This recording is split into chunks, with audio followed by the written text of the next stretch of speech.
काली घटाएं और एक रहस्यमयी महल जहां हर कोने में छिपा था एक अनजान खतरा। एक दुष्ट आत्मा जिसने अपनी काली शक्तियों से सबको अपने वश में कर लिया था। लेकिन क्या होता है जब एक निडर नारी शक्ति अपने संकल्प और मां जगदम्बा के आशीर्वाद से इस बुरी आत्मा को चुनौती देती है? रक्त, चीखें, भय और एक भयानक अंत। क्या परिणीता इस रूह कंपा देने वाली यक्षिणी से मुकाबला कर पाएगी? तैयार हो जाइए एक खौफनाक और रोमांचक सफर के लिए। प्रस्तुत है यक्षिणी का आतंक और मां दुर्गा का चमत्कार। डरने के लिए तैयार हो जाओ। नमस्कार दोस्तों, मैं हूं आशीष और आप सुन रहे हैं सुनो कहानी हॉरर पॉडकास्ट हिंदी। कहानी की शुरुआत करने से पहले एक छोटी सी गुजारिश है। आप में से कई मेरे दोस्त लोग कहानी को तो एंजॉय करते हैं लेकिन वीडियो लाइक नहीं करते, तो आपसे रिक्वेस्ट है कि हमारा मोटिवेशन बनाए रखने के लिए वीडियो लाइक करके हमसे जुड़ जाइए। धन्यवाद। तो आइए ज्यादा समय बर्बाद न करते हुए सुनते हैं आज की यह कहानी। ये कहानी है बंगाल के रहने वाले सिविल इंजीनियर देवाशीष राय और उनके परिवार की, जिन्हें जीते जी नरक के दर्शन करने पड़े, वो भी बिना किसी गलती के। देवाशीष की अपनी ज्वाइनिंग के बाद यह पहली ट्रांसफर थी, वह भी कोलकाता से सीधे दार्जिलिंग, जिसका नाम सुनते ही रोम रोम पुलकित हो उठता है। वेस्ट बंगाल स्वयं में ही एक खूबसूरत और हरा भरा स्टेट है, उस पर दार्जिलिंग जैसा हिल स्टेशन। इस खूबसूरत स्टेट का चांद है दार्जिलिंग। इसीलिए देवाशीष का ट्रांसफर कोलकाता जैसे महानगर से दार्जिलिंग जैसी छोटी सी जगह पर हो जाने के बाद भी उनका परिवार वहां शिफ्ट होने को लेकर बहुत ज्यादा उत्साहित था। उन लोगों के उत्साह को और पंख तब लगे जब देवाशीष ने उन्हें सरकारी बंगलों की जगह अपनी पुश्तैनी हवेली अनुराधा पैलेस में रहने की बात बताई। दरअसल देवाशीष दार्जिलिंग के पास लखीमपुर से बिलोंग करता था, जो दार्जिलिंग से लगभग 20 किलोमीटर दूर पहाड़ों की गोद में बसा एक छोटा सा गांव है। देवाशीष का बचपन कोलकाता में ही बीता था। वे लोग कभी अपने गांव नहीं गए थे, बस उन्होंने अपने माँ पापा से लखीमपुर और अनुराधा पैलेस के बारे में सुन रखा था। अब जब किस्मत ने उन्हें वहां जाने का मौका दिया तो वह उसे खोना नहीं चाहते थे, इसलिए उन्होंने वहां के केयर टेकर से संपर्क करके पैलेस की मरम्मत भी करवा दी थी। देवाशीष के मुंह से यह बात सुनकर उसकी छोटी बहन पोली खुशी से उत्साहित होकर चीखते हुए बोली, बाओ दादा, आप सच बोल रहे हो? हम ही हवेली में निवास करीचे। हाँ पोली, हम ही शोक्ति बोलिए, हम अब हवेली में ही रहेंगे। देवाशीष ने कहा। वो तो ठीक है देवाशीष, पर अकस्मात हवेली में निवास का विचार कैसे आया तुम्हारे मन में? देवाशीष की माँ ने पूछा। माँ, यह विचार तो कब से ही था हमारे मन में, बस सही समय की प्रतीक्षा थी। वो सब तो ठीक है देवा, पर वहां से तो सिटी बहुत दूर है, रानू का स्कूल, आप कैसे मैनेज करेंगे? उसके बारे में कुछ सोचा है आपने? देवाशीष की पत्नी परिणीता ने पूछा। अरे हाँ बाबा, सब मैनेज हो जाएगा, तुम बस अपनी पैकिंग करो। ओके, बट ये तो बताइए हमें निकलना कब है? आज शाम को, देवाशीष ने कहा। शाम को? लेकिन शाम को ड्राइविंग करना सेफ नहीं है। हम कल सुबह भी तो जा सकते हैं, परिणीता ने कहा। ओफो परिणीता, कितने सवाल करती हो यार तुम। चले जाते कल, लेकिन तुम लोगों की ट्रेन आज शाम की ही है, जो कल सुबह 10 बजे तक तुम्हें दार्जिलिंग पहुंचा देगी। और फिर ट्रांसपोर्ट से सामान भी तो पहुंचाना है हमें। फिर रात को ड्राइविंग नहीं करूंगा तो कब पहुंचूंगा मैं? वहां सबके पहुंच जाने के बाद। तभी टेम्पो की आवाज आती है। ये लो, पिकअप वाले भी आ गए, तुम लोग अपनी अपनी पैकिंग कर लो। और हाँ परिणीता, तुम देख लो क्या क्या ले जाना है, और जरा ध्यान से, सिर्फ जरूरी चीजें ही ले जानी है हमें, फालतू सामान यही छोड़ दो, देवाशीष ने कहा। जी, परिणीता ने देवाशीष की बात में हामी भरते हुए कहा। परिणीता और देवाशीष ने लेबर से टेम्पो में सामान भरवा दिया और एड्रेस देकर रवाना कर दिया। फिर देवाशीष ने सबको अपनी कार से रेलवे स्टेशन ड्रॉप किया और खुद भी दार्जिलिंग के लिए रवाना हो गया। परिणीता देवाशीष को रात में अकेले इतनी लंबी ड्राइविंग नहीं करने देना चाहती थी, पर देवाशीष के आगे उसकी एक न चली। वह पूरी फैमिली को रात में कार में अपने साथ ले जाने को तैयार नहीं था, और कार को लखीमपुर तो ले जाना ही था, इसलिए उसने खुद ही कार ड्राइव कर वहां जाने का प्लान बनाया और बाकी सबको ट्रेन से भेज दिया। परिणीता उसके साथ कार में जाना चाहती थी, पर रानू, पोली और अपनी सास को भी तो अकेला नहीं छोड़ सकती थी, इसलिए उसने देवाशीष की बात मान तो ली, लेकिन उसका मन देवाशीष की चिंता में ही लगा था। हर गुजरते घंटे के साथ वह बार बार देवाशीष को फोन कर रही थी, जिससे देवाशीष झुंझला गया और उसने अगली कॉल आते ही परिणीता को बुरी तरह डांट दिया और फोन काट दिया। परिणीता को बुरा तो बहुत लगा, लेकिन फिर भी उसकी चिंता नहीं मिटी। वह पूरी रात सो ही नहीं पाई। मन ही मन मां दुर्गा से देवाशीष की सलामती की प्रार्थना करती रही। सुबह 10 बजे तय समय पर ट्रेन ने उन लोगों को स्टेशन पर उतार दिया। वहां उतरकर वे लोग स्टेशन से बाहर आए, पर अभी तक देवाशीष का कहीं कोई पता नहीं था। तब परिणीता की सास विद्या देवी ने उससे देवाशीष को फोन लगाने के लिए कहा। अरे परिणीता, जरा फोन तो लगाओ देवाशीष को, पता तो करो कहाँ है वो। जी माँ जी, वो एक्चुअली मेरे फोन की बैटरी डाउन है। पोली, तुम कॉल करके पूछ लो ना अपने भैया को, कहाँ है वो। परिणीता ने पोली से कहा। जी भाभी, हम ही करिचे, पोली ने कहा। तभी परिणीता का फोन बजा। यह देखकर सबने एकाएक प्रश्न भरी निगाहों से उसकी तरफ देखा। परिणीता भी एकदम ठगी सी रह गई। उसका झूठ जो पकड़ा गया था, इसलिए किसी को कुछ एक्सप्लेन करने से बेहतर उसने कॉल रिसीव करना ही ठीक समझा। हेलो, परिणीता बोली। हाँ परिणीता, पहुंच गए तुम लोग? जी। अच्छा, एक काम करो, तुम सब चाय नाश्ता कर लो, मैं बस घंटे भर में वहां पहुंचकर पिक कर लूंगा तुम लोगों को, ओके? परिणीता ने देवाशीष से दो टूक बात ही की। उसका ऐसा रिएक्शन देखकर देवाशीष को रात वाली बात याद आ गई और उसे अपनी गलती का एहसास हो गया। साथ ही एक छोटी सी मुस्कान उसके होठों पर उभर आई। लगभग 1 घंटे बाद देवाशीष ने उन लोगों को स्टेशन से पिक किया और वे लोग लखीमपुर की ओर निकल पड़े। एक ऐसी जगह जो थी तो बहुत खूबसूरत, दिखने में जैसे धरती का स्वर्ग, पर वहां तो साक्षात मौत बसती थी। जो जगह बाहर से स्वर्ग सी सुंदर दिखाई देती थी, असल में वह नरक से भी बदतर थी। देवाशीष बिना उस जगह का इतिहास जाने अपने पुरखों की अमानत और आशीर्वाद समझकर वहां रहने तो आ गया था, पर उसे नहीं पता था कि आखिर वह अनुराधा पैलेस ये चीज क्या है। लगभग आधे घंटे की ड्राइविंग के बाद वे लोग अपने मुकाम तक आ पहुंचे। हवेली को देखते ही पोली खुशी से एक्साइट होकर उछलते हुए बोली, वाह दादा, ये तो अनुपम हवेली है शोक्ति। जैसा मैंने सोचा था उससे कई गुना ज्यादा सुंदर। क्यों भाभी, मैं सच कह रही हूं ना? पोली ने परिणीता से पूछा। हाँ बहू, कैसा लगा तुमको हमारा हवेली? परिणीता की सास ने उससे पूछा। अप्रतिम मां जी, सच में यह जगह और यह हवेली दोनों ही बहुत सुंदर हैं, परिणीता ने कहा। अनुराधा पैलेस, अवर ड्रीम हाउस। मैंने कहा था ना कि यह ट्रांसफर हमारे लिए एक गोल्डन चांस लेकर आया है, देवाशीष ने कहा। यस पापा, यह पैलेस तो बहुत बड़ा और सुंदर है और यहाँ कितना बड़ा गार्डन और ग्राउंड है। मैं तो यहाँ मजे से खेलूंगी। वो देखिए पापा, झूले भी तो हैं यहाँ, कहते हुए रानू उन झूलों की तरफ दौड़ी। तभी वहां के केयरटेकर आनंद दादा ने फुर्ती से उसके सामने आकर कंधों पर हाथ रखकर उसे रोक दिया। अरे नहीं नहीं बिटिया, वहां नहीं जाओ। आनंद दादा के ऐसा करने से सब एक बारगी चौंक गए कि आखिर ऐसा क्या हुआ जो उन्होंने रानू को झूलों के पास भी नहीं जाने दिया। रानू को रोककर आनंद दादा उन लोगों की तरफ बढ़े। नमस्ते देवाशीष बाबू, कैसा रहा आपका सफर? उन्होंने देवाशीष को नमस्ते करते हुए कहा। सफर तो ठीक था दादा, पर तुम्हें की करचे? तुमने रानू को झूलों के पास क्यों नहीं जाने दिया?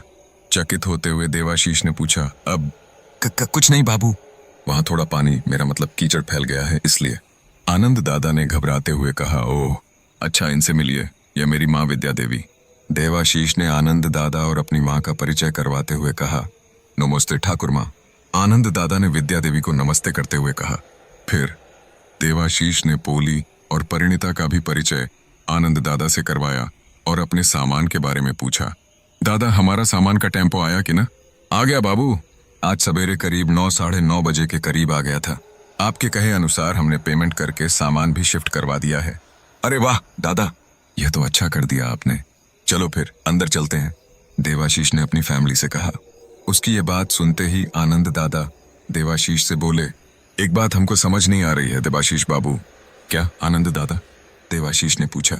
यही कि जब सरकार आपको निवास के लिए बंगला दे ही रही है, तो फिर आपको इस पुरानी हवेली में निवास का ख्याल कैसे आ गया अचानक? आनंद दादा की बात सुनकर देवाशीष हंस पड़ा और बोला, क्या दादा तुम ही पण? अरे अपना घर होते हुए हम भला सरकारी बंगले में क्यों रहेंगे? वो तो ठीक है बाबू, पर क्या आप इस हवेली का इतिहास नहीं जानते? ठाकुर माँ, तुम्ही किचू न जानो? आनंद दादा ने विद्या देवी से पूछा। उनकी बात सुनकर सब शॉक्ड होकर उनकी तरफ देखने लगे और देवाशीष ने उनसे पूछा, इतिहास? कैसा इतिहास दादा? मैं बस इतना जानता हूं कि यह अनुराधा पैलेस मेरे दादाजी की निशानी है, उनका आशीर्वाद है मेरे लिए। वो तो आपकी बात ठीक है बाबू, पर क्या आपने कभी यह नहीं सोचा कि आपके दादा और आपके पिता आपको और ठाकुर माँ को कभी यहाँ लेकर क्यों नहीं आए। शायद मौका नहीं मिला होगा। पर उन चीजों का अब क्या मतलब है दादा? मतलब है देवाशीष बाबू, जब से यह हवेली बनी है तब से मेरे पुरखों ने ही यहाँ की देखभाल की है, पर आज तक उनमें से कोई यहाँ रात नहीं रुका है। और आप बाबू, आप तो पूरे परिवार के साथ यहाँ निवास करने के लिए आ गए हैं।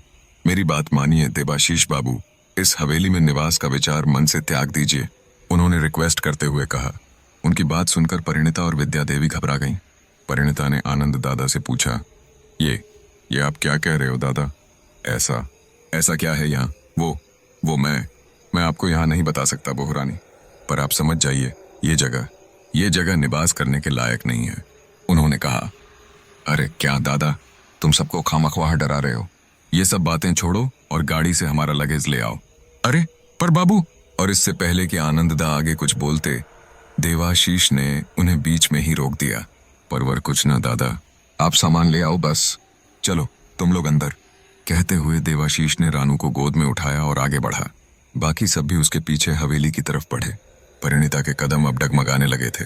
आनंद दादा की बातों ने उसके कोमल मन पर गहरा असर डाला था।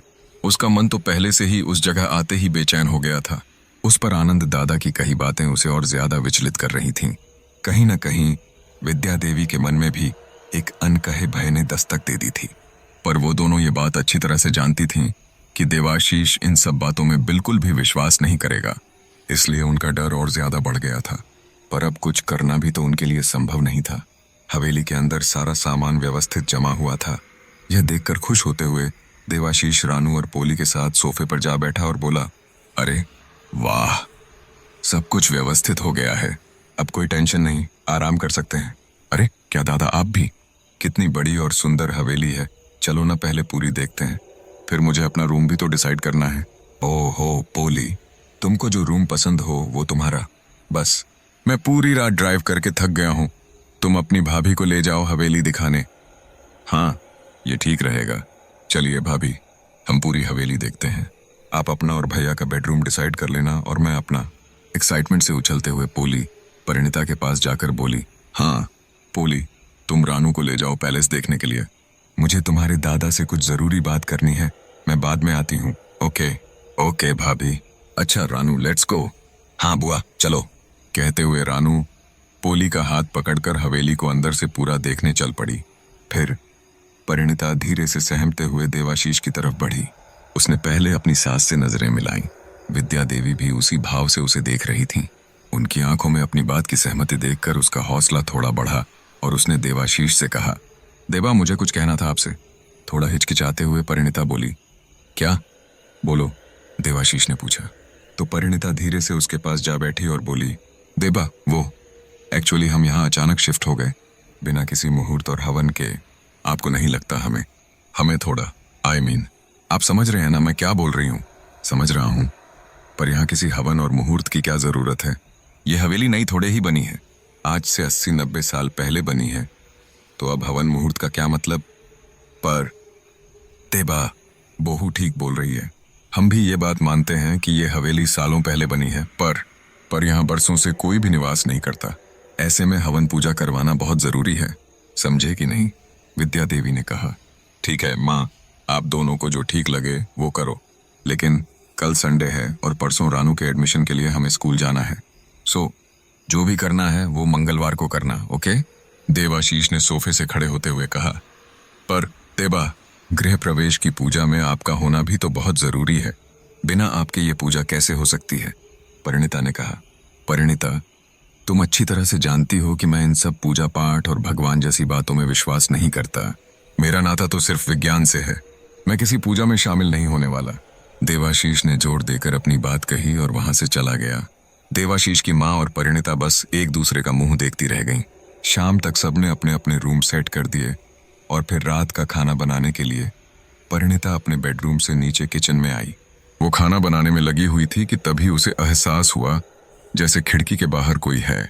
उसने झांककर खिड़की के बाहर देखा, पर वहां कोई नहीं था। बस किचन के ठीक सामने की तरफ एक बड़ा सा बरगद का पेड़ दिखा। इतना विशाल और विस्तृत बरगद का पेड़ देखकर परिणीता थोड़ा सहम गई। तभी उसकी नजर उस पेड़ के चारों तरफ की गई तारबंदी पर पड़ी। एक बड़े से पेड़ के चारों तरफ तारबंदी। यह नजारा देखकर उसे आश्चर्य हुआ, और हो भी क्यों न, इतने बड़े पेड़ के चारों ओर तारबंदी करने की क्या जरूरत थी। वह अभी यही सोच रही थी कि अचानक उसे किसी के जोर जोर से झूला झूलने की आवाज सुनाई दी। शाम घिर गई थी, अंधेरा होने लगा था। यह देखकर परिणीता के माथे पर बल पड़ गए। वह यही सोचकर किचन से बाहर यह देखने आई कि आखिर इस वक्त कौन झूला झूल रहा है। वह हवेली से बाहर निकलकर लॉन में आ गई और उसने झूलों की तरफ नजर डाली। सामने का नजारा देखकर उसे कुछ अजीब लगा। सारे के सारे झूले अपने आप चल रहे थे। वहां झूले पर तो क्या, उनके आसपास भी कोई नहीं था, और न ही हवा इतनी तेज चल रही थी कि जिससे झूले अपने आप चल सकें। यह नजारा देखकर परिणीता डर गई और वहां से भागकर अंदर किचन में आ गई। किचन में आते ही उसने पहले जल्दी से खिड़की बंद कर दी और मन ही मन हाथ जोड़कर माँ दुर्गा को याद किया। हे माँ दुर्गा, रक्षा करो माँ, रक्षा करो। पता नहीं यहाँ क्या है माँ, बस तुम्हारे साथ की जरूरत है। परिणीता के मन में भय ने अपना घर बना लिया था। उसे उस खतरे का आभास हो गया था जो उस समय उन लोगों के सिर पर मंडरा रहा था। उसने जल्दी जल्दी खाना बनाया। सबको डिनर सर्व करते हुए भी उसके चेहरे की हवाइयां उड़ी हुई थीं। वह बहुत ज्यादा डरी हुई थी। उसका यह डर उसके चेहरे और हाव भाव में साफ दिखाई दे रहा था। उसे इस कदर परेशान देखकर देवाशीष ने उससे पूछा, क्या बात है परिणीता, तुम परेशान दिख रही हो? लेकिन देवाशीष की यह बात परिणीता के कानों तक पहुंची ही नहीं। वह तो बस अपनी ही उधेड़-बुन में उलझी हुई थी। उसके इस बर्ताव से सब चौंक गए। सब उसकी तरफ आश्चर्य से देखने लगे, पर परिणीता इस सब से बेखबर अपने ही विचारों में डूबी हुई थी। आनंद दादा की कही बातें और फिर जो कुछ उसके साथ घटा, सब उसे बड़ा ही भयावह लग रहा था। आने वाले खतरे की आशंका ने उसके होश ही उड़ा दिए थे। इसी वजह से उसने खाना परोसते परोसते पोली की थाली में इतनी दाल परोस दी कि बाउल भर जाने के बाद भी उसके हाथ नहीं रुके। दाल से पूरी प्लेट खराब हो गई। यह देखकर पोली चीखते हुए बोली, आउच! भाभी, ये क्या कर रही हैं आप? पोली के इस तरह से चीखने पर परिणीता की तंद्रा टूटी और उसे होश आया कि उसने क्या कर दिया। प्लेट और बाउल की दशा देखकर परिणीता घबरा गई और बोली, ओह सॉरी सॉरी पोली, यह मैं इसे हटा देती हूं। तुम किचन से दूसरी प्लेट ले आओ। वो तो ठीक है भाभी, पर आपको हुआ क्या है? आप इतनी परेशान क्यों लग रही हैं? दादा के पूछने पर भी आप कुछ नहीं बोली। सब ठीक है ना भाभी? पोली ने परिणीता के कंधों पर हाथ रखते हुए पूछा। हाँ हाँ, सब ठीक है पोली, तुम अंदर से दूसरी प्लेट ले आओ, परिणीता ने कहा। जी, कहते हुए पोली किचन में गई। किचन में जाते ही पोली की आंखें फटी की फटी रह गईं और वह जोर से चीखी, भाभी, दादा, माँ, भाभी। उसकी चीख सुनते ही सबके होश उड़ गए और सभी बिना एक पल गंवाए सीधे किचन की तरफ भागे। किचन में पहुंचते ही देवाशीष ने पोली से पूछा, पोली, क्या हुआ? तुम ठीक तो हो? पोली पूरी तरह पसीने से तरबतर, घबराई हुई सी खड़ी थी। उसने देवाशीष की बात का कोई जवाब नहीं दिया, बस लगातार सामने की तरफ देख रही थी। उसे सामने देखता देख देवाशीष, परिणीता, राणू और विद्या देवी ने भी अपनी नजरें सामने दौड़ाईं। अपने सामने का मंजर देखकर उनके होश उड़ गए, पसीने छूट गए। राणू तो वह दृश्य देखकर डर के मारे रोते हुए परिणीता से लिपट गई। यह देखकर देवाशीष ने परिणीता से कहा, उसे यहां से ले जाओ। परिणीता तुरंत राणू को गोद में उठाकर बाहर हॉल में ले आई। वह उस बच्ची को तो सांत्वना दे रही थी, पर अंदर किचन का नजारा याद करके उसके रोंगटे खड़े हो रहे थे। दरअसल किचन में फर्श पर चारों ओर खून फैला हुआ था और वहां एक बिल्ली के शरीर के कुछ बचे कुचे टुकड़े पड़े हुए थे। यह मंजर इतना भयानक था कि एक बारगी तो खुद देवाशीष बेहोश होते होते बचा। पोली और विद्या देवी दोनों ही उस भयावह दृश्य को देखकर अवाक रह गई थीं। ऐसे में हिम्मत जुटाते हुए देवाशीष उन लोगों को बाहर हॉल में ले आया और वहां उन्हें परिणीता के पास बिठाकर किचन में जाकर बहुत ही मुश्किल से किसी तरह वह सब कुछ साफ किया। वहां कोई नौकर तो रुकता ही नहीं था रात में, और सुबह तक किचन को इस हाल में भी नहीं रखा जा सकता था, इसलिए खुद उसे ही वह सब करना पड़ा। सब कुछ साफ करते हुए देवाशीष को 2 बार उल्टी हो गई, पर वह जानता था कि घर में उसके सिवा यह काम और कोई नहीं कर पाएगा। बस इसी वजह से किसी तरह उसने वह सब साफ किया। सब कुछ साफ करके जब वह बाहर अपनी फैमिली के पास आया तो उसने देखा कि सब बुरी तरह डरे हुए थे। डर के मारे उनकी आंखों में आंसू और माथे से पसीना टपक रहा था। उन्हें इस हालत में देखकर माहौल ठीक करने की कोशिश करते हुए देवाशीष ने कहा, अरे क्या हुआ, तुम सब इतने डरे हुए क्यों हो? उसके मुंह से यह बात सुनकर परिणीता तिलमिला गई और रूंधे गले से बोली, सब कुछ अपनी आंखों से देखकर, अपने हाथों से साफ करके भी आप हमसे पूछ रहे हैं देवा कि क्या हुआ, सब डरे हुए क्यों हैं? अरे तो इसमें डरने की क्या बात है? खिड़की खुली थी, हो सकता है कोई जानवर बिल्ली को मार गया हो, देवाशीष ने कहा। पर देवा, खिड़की तो मैंने खुद अपने हाथों से बंद की थी, और आपको यह नहीं पता कि खाना बनाने से पहले मेरे साथ क्या हुआ? परिणीता ने भय से कांपते हुए कहा। अरे परिणीता, तुम पागल हो गई हो क्या?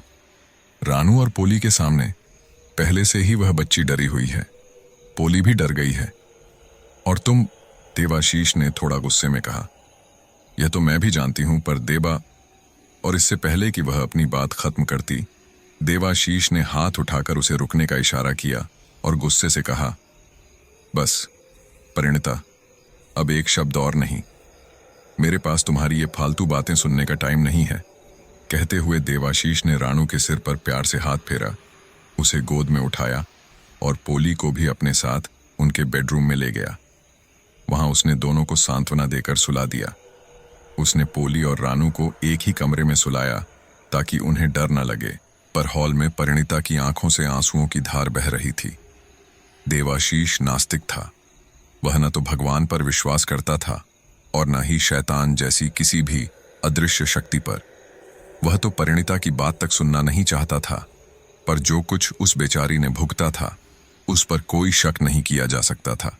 वह सब कुछ अपने आप तो हो ही नहीं सकता था, मगर देवाशीष उसकी एक भी बात सुनने को तैयार नहीं था।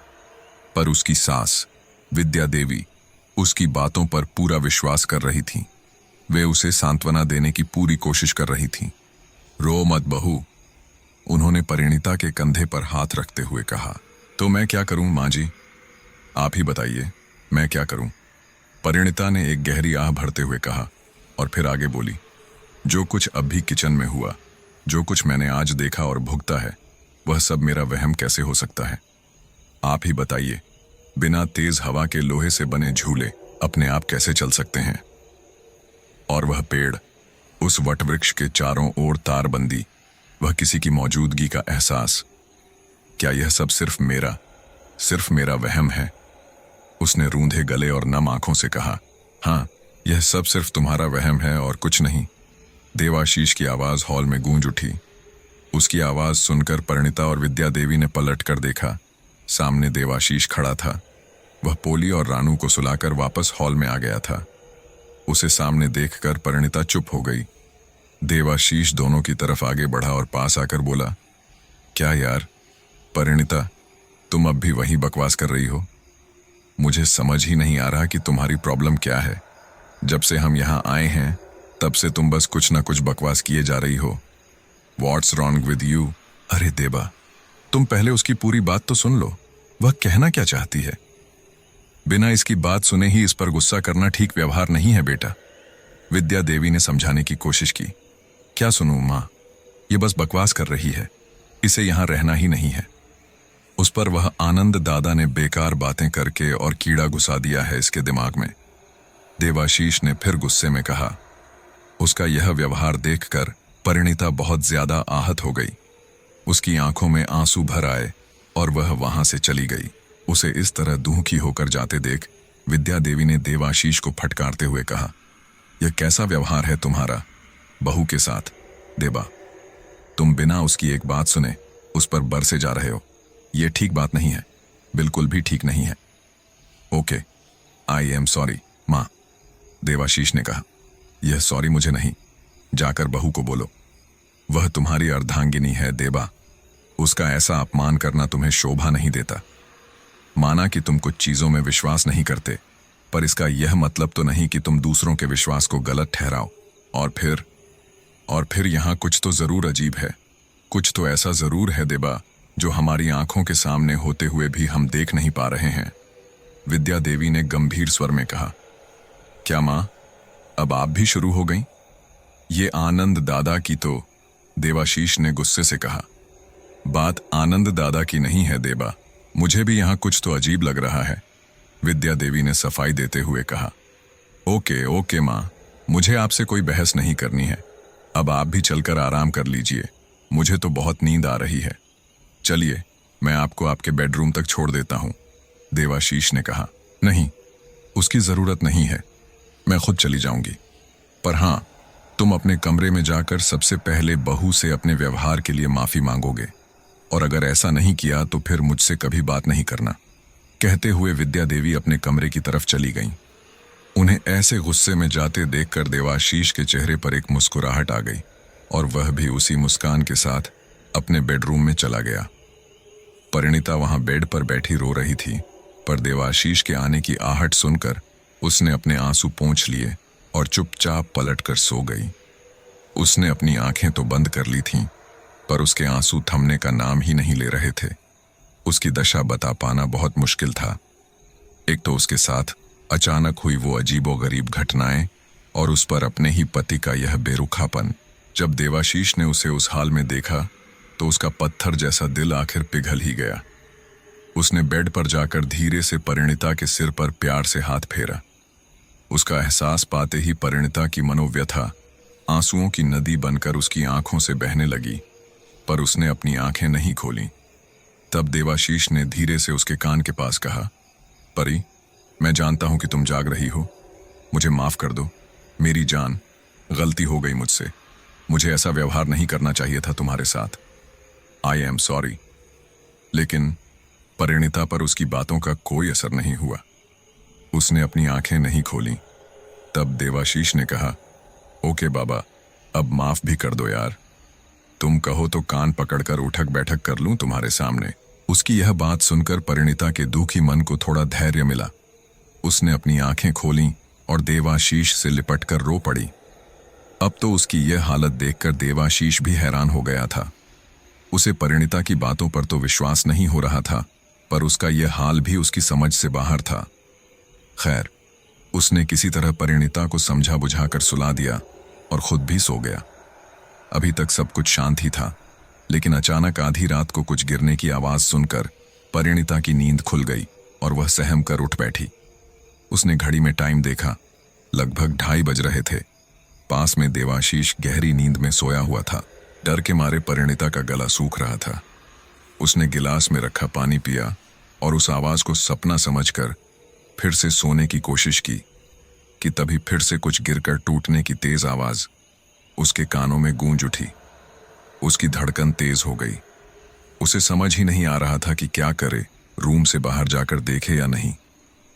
मन में डर तो बहुत था, पर फिर भी हिम्मत करके वह बेड से उठी और तेज सांसें लेते हुए बाहर आई। डर के मारे उसके माथे से पसीना टपक रहा था। वह धीरे धीरे अपने कदम आगे बढ़ा रही थी। सबसे पहले उसने पोली और रानू के रूम में नजर डाली। उन दोनों को शांति से सोता देखकर उसके मन को थोड़ा धैर्य मिला, पर दूसरे ही पल विद्या देवी का ख्याल आते ही उसका दिल बैठ गया। इतने डर के बावजूद भी वह सहमे हुए कदमों से धीरे धीरे सीढ़ियों से नीचे उतरी। भय के मारे उसके पैर कांप रहे थे, फिर भी उसने हिम्मत करके अपने कदम विद्या देवी के कमरे की तरफ बढ़ाए। वहां जाकर सब कुछ ठीक ठाक देखकर उसके मन को शांति मिली और उसके भय में थोड़ी कमी आई। लेकिन तभी फिर से रसोई में कुछ गिरने की आवाज आई। ये सुनकर उसके होश उड़ गए। डर ने एक बार फिर उसके मन को अपने शिकंजे में जकड़ लिया।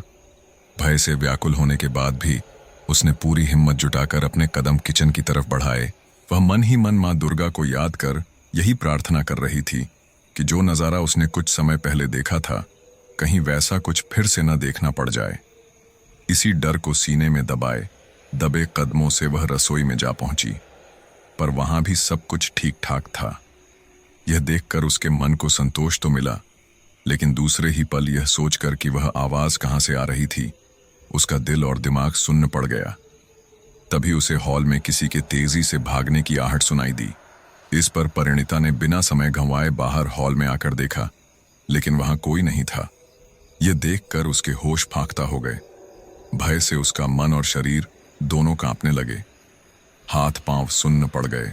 उसे एहसास हो गया था कि यहाँ कुछ भयंकर जरूर है, पर क्या, यह उसकी समझ से बाहर था। उसने मन ही मन माँ को याद करते हुए कहा, हे माँ दुर्गा, रक्षा करना माँ, पता नहीं यहाँ क्या हो रहा है, बस तेरा ही आसरा है माँ, कृपा करना। कहते हुए वह अपने रूम में जाने के लिए सीधे सीढ़ियों की तरफ भागी। जैसे ही उसने सीढ़ियों पर पैर रखा, किसी ने पीछे से उसका पैर खींच लिया। इससे असंतुलित होकर परिणीता सीढ़ियों पर गिर गई और सिर टकराने की वजह से वह वहीं बेहोश हो गई। थोड़ी देर बाद देवाशीष की नींद खुली। उसने बेड पर परिणीता को नहीं देखा तो लाइट ऑन की ओर थोड़ी देर इंतजार किया, पर जब काफी देर तक परिणीता नहीं आई तो वह उसे देखने के लिए कमरे से बाहर निकल आया। परिणीता, परी, ओ परी, कहाँ हो यार? पुकारते पुकारते उसने ऊपर हर जगह देख लिया और फिर नीचे उतरने के लिए सीढ़ियों की तरफ बढ़ा। अंधेरे में उसे कुछ साफ तो नहीं दिखा, पर फर्श पर कुछ पड़ा होने का आभास जरूर हुआ। यह क्या पड़ा है फर्श पर? कहते हुए वह सतर्कता से नीचे उतरा। जैसे ही वह आधी सीढ़ियां उतरा, उसे सब कुछ साफ दिखाई देने लगा और सामने का मंजर देखकर वह अंदर तक हिल गया। अरे, यह तो मेरी परिणीता है। कहते हुए वह भागकर परिणीता के पास पहुंचा। उसने तुरंत उसका सिर अपनी गोद में उठाया और उसे होश में लाने की कोशिश करते हुए बोला, परी, ऐ परी, उठो, क्या हो गया तुम्हें? उठो परी। तभी उसके हाथ में कुछ गीला सा महसूस हुआ। जब उसने अपना हाथ उठाकर ध्यान से देखा तो पाया कि उसके हाथ में खून लगा हुआ है। खून! तब उसका ध्यान परिणीता के माथे पर लगी चोट पर गया। ओह नो, इसके सिर पर तो चोट लगी है, खून निकल रहा है, मुझे कुछ तो करना पड़ेगा। परी, ऐ परिणीता, उठो यार। कहते हुए उसने परिणीता को अपने हाथों में उठा लिया। तब तक देवाशीष की आवाज सुनकर विद्या देवी भी जाग गईं और अपने रूम से बाहर आईं। बाहर आते ही उनकी नजर देवाशीष और उसकी बाहों में बेहोश पड़ी परिणीता पर पड़ी। हे भगवान, ये क्या हो गया बहू को? देवाशीष, क्या किया तुमने बहू के साथ? वह उसे झिड़कते हुए बोली, मैंने कुछ नहीं किया माँ, पता नहीं यह यहाँ कैसे आई और बेहोश हो गई। इसके सिर पर चोट लगी है, बहुत खून बह रहा है, हमें जल्दी से डॉक्टर को बुलाना पड़ेगा। कहते हुए देवाशीष परिणीता को अपने रूम में ले गया और फिर उसने सीधे आनंद दादा को कॉल किया और सब कुछ बताया। उसकी बात सुनते ही आनंद दादा के होश उड़ गए। अब रात के 3 बजे किसी डॉक्टर को अनुराधा पैलेस लाएं तो कैसे? उस जगह की सच्चाई तो लगभग पूरे शहर को पता थी। फिर भी आनंद दादा ने अपनी गारंटी पर कुछ लोगों के साथ किसी तरह एक डॉक्टर को वहां पहुंचाया। अब तक पोली और रानू भी जाग चुके थे। अपनी मम्मी को इस हालत में देखकर रानू का रो रो कर बुरा हाल था। पोली की भी यही हालत थी। देवाशीष और विद्या देवी किसी तरह उन दोनों को संभाल रहे थे, पर परिणीता को इस स्थिति में देखकर देवाशीष भी पूरी तरह टूट चुका था। उसकी आंखों में भी आंसू छलक रहे थे। डॉक्टर और आनंद दादा के आने के बाद उसे थोड़ा संबल मिला। डॉक्टर ने परिणीता को इंजेक्शन दिया और ड्रेसिंग करने के बाद एक प्रिस्क्रिप्शन देवाशीष को देते हुए बोले, देवाशीष बाबू, ये कुछ दवाइयाँ हैं जिन्हें आप सुबह मंगवा लीजिएगा। मैंने इन्हें इंजेक्शन दे दिया है, ये सुबह तक होश में आ जाएंगी। जी डॉक्टर साहब, शुक्रिया, देवाशीष ने कहा। आनंद दादा ने भी उसे ढांढस बंधाया और खुद वहीं उनके साथ रुक गए। डॉक्टर को उन्होंने अपने साथ आए आदमियों के साथ भेज दिया और फिर उन्होंने देवाशीष से इस हादसे के बारे में पूछा। देवाशीष ने इस पर अपनी अनभिज्ञता जाहिर की। तब विद्या देवी ने आनंद दादा से रात को हुई सारी घटनाओं का जिक्र किया और उनसे हवेली के राज को बताने की बात कही। इस पर आनंद दादा बोले, मुझे क्षमा करें ठाकुर माँ, पर इस समय मैं आपको कुछ भी बताने में समर्थ नहीं हूं। मुझे क्षमा करें, उन्होंने हाथ जोड़ते हुए कहा। पर क्यों दादा? पर क्यों दादा? आप क्यों नहीं बता सकते? रोते हुए पोली ने आनंद दादा से पूछा। क्योंकि बिटिया, अगर हमने अपना मुंह खोला तो वो हमारी भी जान ले लेगा। यह सुनकर सबके होश उड़ गए। पोली ने घबराकर पूछा, कौन कौन आपकी जान ले लेगा दादा, बताइए। पर आनंद दादा चुप रहे। उनके इस व्यवहार से पोली को बहुत दुख हुआ और उसने झिड़कते हुए कहा, वाह वाह दादा, यहाँ भाभी की जान खतरे में है, वो बेहोश पड़ी हैं, हम सबकी जान खतरे में है, और आपको आपको केवल अपनी जान की पड़ी है। छी, अरे ना ना बिटिया, ऐसा मत बोलो। अरे हमने तो पहले ही तुम्हारे देवाशीष दादा को सब कुछ बता दिया था कि यहाँ निवास करने का विचार त्याग दें। अरे तुम्हारे सामने भी तो कहा था ना, पर आप लोग हमारी बात माने ही नहीं। तुम जानना चाहती हो ना कि यहाँ आखिर क्या है, तो सुनो, हम अपनी जान जोखिम में डालकर तुम्हें बताते हैं। इस अनुराधा पैलेस में एक भयानक यक्षिणी का वास है। यक्षिणी? ये क्या होता है आनंद दादा? पोली ने घबराकर पूछा। इससे पहले कि आनंद दादा कुछ बोलते, देवाशीष बीच में ही बोल पड़ा। कुछ नहीं, यक्षिणी जैसा कुछ नहीं होता पोली, बकवास है ये सब। और तुम भी क्या दादा, बच्चियां वैसे ही डरी हुई हैं और तुम इन्हें और डरा रहे हो। नहीं देवाशीष बाबू, मैं किसी को डराने के लिए कुछ नहीं कह रहा, मैं तो बस आपको सच बता रहा हूं। अरे इतना सब कुछ अपनी आंखों से देखने के बाद भी आपको मेरी बातों पर विश्वास नहीं हो रहा? मेरा कहना मानिए देवाशीष बाबू। ठाकुर मां, आप ही इन्हें समझाइए। क्या आपको भी मेरी बात पर विश्वास नहीं है? क्या आपको भी लगता है कि मैं अनुचित बात कर रहा हूं? नहीं आनंद दा, मुझे विश्वास है तुम्हारी बात पर। यहां जरूर कुछ तो है। यक्षिणी तो एक जिंदा प्रेतनी होती है ना आनंद दा? विद्या देवी ने कहा। जी हां ठाकुर मां, एक ऐसी जीवित डाकिनी जो पुरुषों से विवाह करके उनकी बलि देकर अपना यौवन और आयु बढ़ाती है, इंसानों और जानवरों के खून और मांस से अपना पेट भरती है, और सबसे बड़ी बात, ये केवल रात में ही विचरण करती है। दिन में सूरज की रोशनी से इसे तकलीफ होती है। आनंद दादा ने विद्या देवी को यक्षिणी के बारे में बताया। यह सुनकर विद्या देवी और पोली के तो होश ही उड़ गए, पर देवाशीष ने उनकी बात का मजाक उड़ाया। उसे उनकी किसी भी बात पर कोई यकीन नहीं था। उसने डरी सहमी रानू को अपनी गोद में उठाया और उसे हंसाने की कोशिश करते हुए कमरे से बाहर ले आया। उसके चले जाने पर आनंद दादा ने विद्या देवी को पूरी बात बताई। वे बोले, यह बात तब की है ठाकुर मां, जब आपके ससुर जी ठाकुर विश्वनाथ बनर्जी ने यह अनुराधा पैलेस बनवाया था। जब यह पैलेस बन रहा था, तब यहां से एक एक करके मजदूर गायब होने लगे, और फिर ठीक उसी तरह जिस तरह आपकी रसोई में वह बिल्ली के टुकड़े मिले थे, उन मजदूरों की लाश के टुकड़े मिले। यह सिलसिला तब तक चलता रहा जब तक कि पैलेस का काम खत्म नहीं हुआ। रोज नए मजदूर आते गए और मरते गए। पुलिस ने एड़ी चोटी का जोर लगा दिया, पर कुछ हासिल नहीं हुआ। फिर जब यह पैलेस बनकर तैयार हुआ, तो आपके ससुर जी, आपकी सासू माँ और परिवार के साथ यहाँ निवास करने आ गए। यहाँ आने के 4 दिन बाद ही आपकी सासू माँ का देहांत हो गया। वह भी बहू रानी की ही तरह सीढ़ियों से गिर गई थी।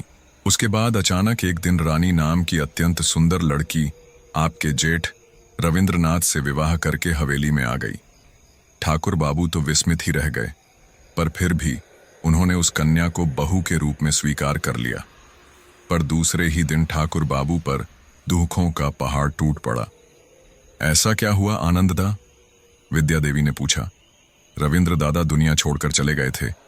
उनका शरीर एकदम सफेद पड़ गया था, जैसे किसी ने उनके शरीर से खून ही निचोड़ लिया हो। और उस लड़की रानी का भी कहीं कोई पता नहीं था। उस दिन के बाद उसे किसी ने भी नहीं देखा। तब ठाकुर बाबू को संदेह हुआ और उन्होंने अपने खानदान के पुरोहित जी से संपर्क किया और उन्हें सारा हाल बताया। तब पुरोहित जी ने आकर इस अनुराधा पैलेस का निरीक्षण किया और ठाकुर बाबू को बताया कि जो सामने वटवृक्ष है, उसमें यक्षिणी का वास है। उन्होंने जल्दी से जल्दी इस पैलेस को छोड़ने की सलाह दी। उन्होंने ही किसी को भी वहां न जाने की सख्त हिदायत दी थी। इसी कारण ठाकुर बाबू ने यह पैलेस तो छोड़ दिया, पर वहां उस वटवृक्ष के चारों ओर तारबंदी करवा दी थी, ताकि कोई भी इंसान भूल से भी वहां न जाए। और इसीलिए उन्होंने फिर कभी यहां लौटकर भी नहीं देखा। आपके पति कोबिराज दादा ये सब जानते थे। इसी कारण तो वे भी आपको और देवाशीष बाबू को यहां लेकर कभी नहीं आए। कहते हुए आनंद दादा ने अपनी बात खत्म की। हे भगवान, इसका मतलब अब हमें भी यह घर छोड़ना पड़ेगा, विद्या देवी ने चिंतित स्वर में कहा। तभी देवाशीष वहां आ गया। अरे आनंदा, क्या हुआ? अभी तक आपकी कहानी खत्म नहीं हुई? कहानी नहीं है देवाशीष बाबू, सच है, बिल्कुल सच। अच्छा बाबा, सच ही सही, पर आप अपने इस सच से सबको क्यों डराना चाहते हैं? मैं किसी को नहीं डरा रहा हूं बाबू।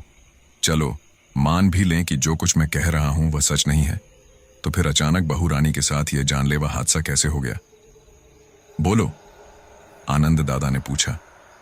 ओह, कमोन दादा, वो रात में पानी लेने आई होगी और आपकी ये सो कोल्ड हॉरर स्टोरीज याद करके डर गई होगी। इसी वजह से बेहोश होकर गिर गई और उसे चोट आ गई। वाह देवाशीष बाबू, वाह! अब आप बिना सच जाने अपनी मनगढ़ंत कहानी बना रहे हैं। वही सही, और हम जो बरसों से अपने पूर्वजों से सुनते आ रहे हैं, कई अनहोनी घटनाओं को अपनी आंखों से देखते आ रहे हैं, आपको उस पर विश्वास नहीं, बल्कि आप खुद ही कहानी बनाने लगे। अगर आपको हमारी बात पर विश्वास नहीं है तो कोई बात नहीं, पर आप अपने मन से भी तो कोई कहानी मत बनाइए। पहले बहू रानी को होश में तो आने दीजिए, वही बताएंगी कि आखिर उनके साथ क्या हुआ था, वे बेहोश कैसे हो गईं।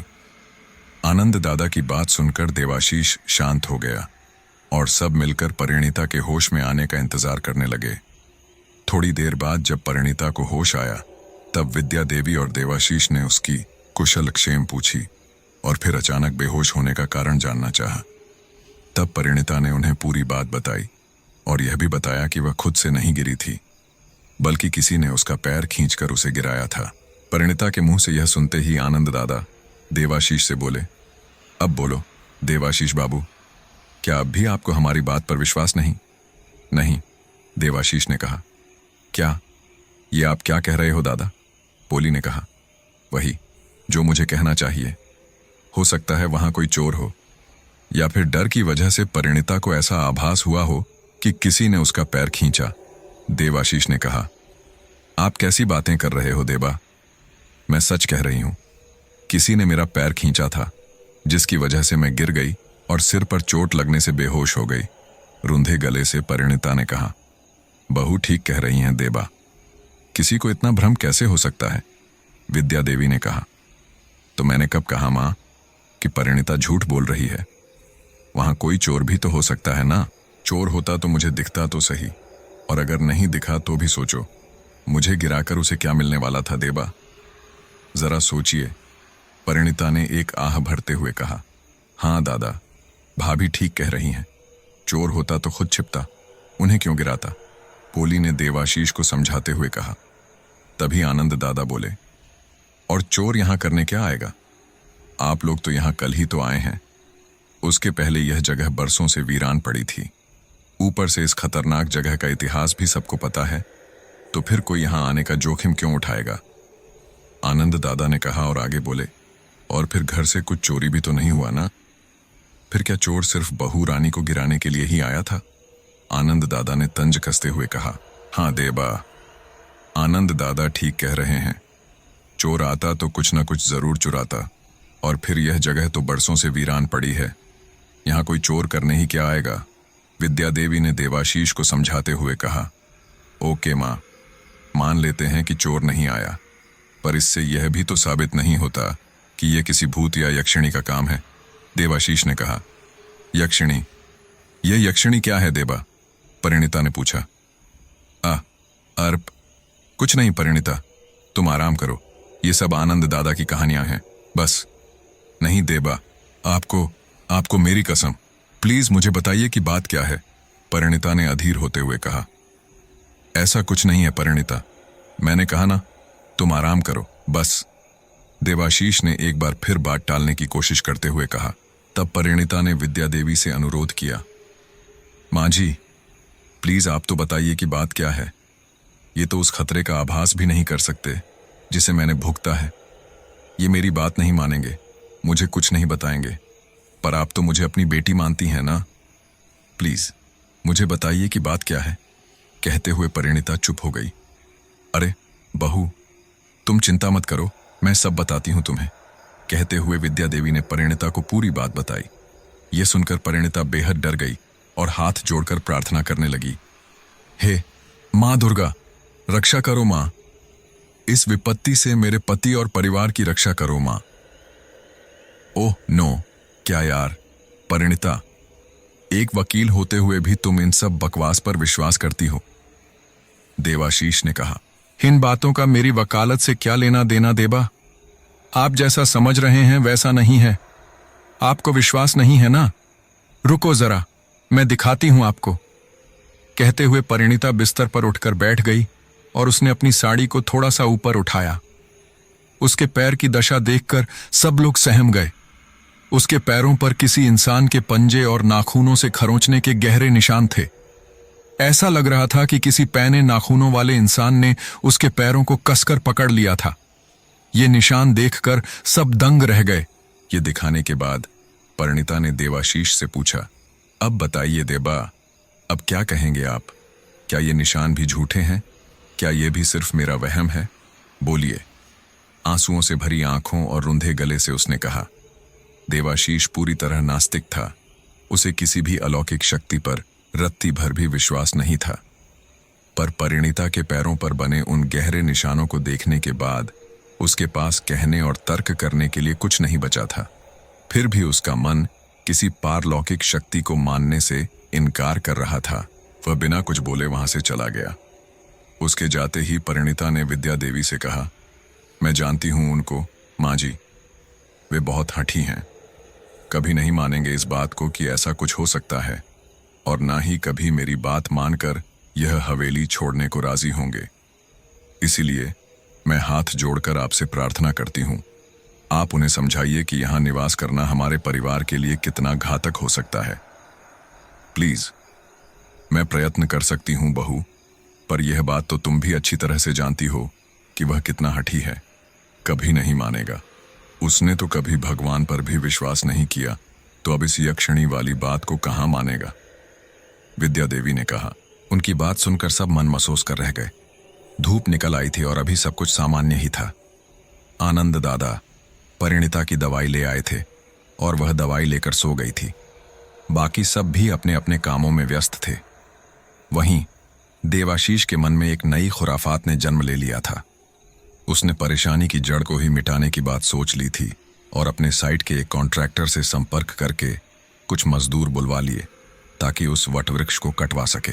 उन मजदूरों को वहां काम करते देख आनंद दादा के तो होश ही उड़ गए। वह भागते हुए विद्या देवी के पास पहुंचे। वे उस समय परिणीता के पास ही बैठी हुई थीं। ठाकुर माँ, जल्दी चलिए ठाकुर माँ, कहते हुए आनंद दादा वहां पहुंचे।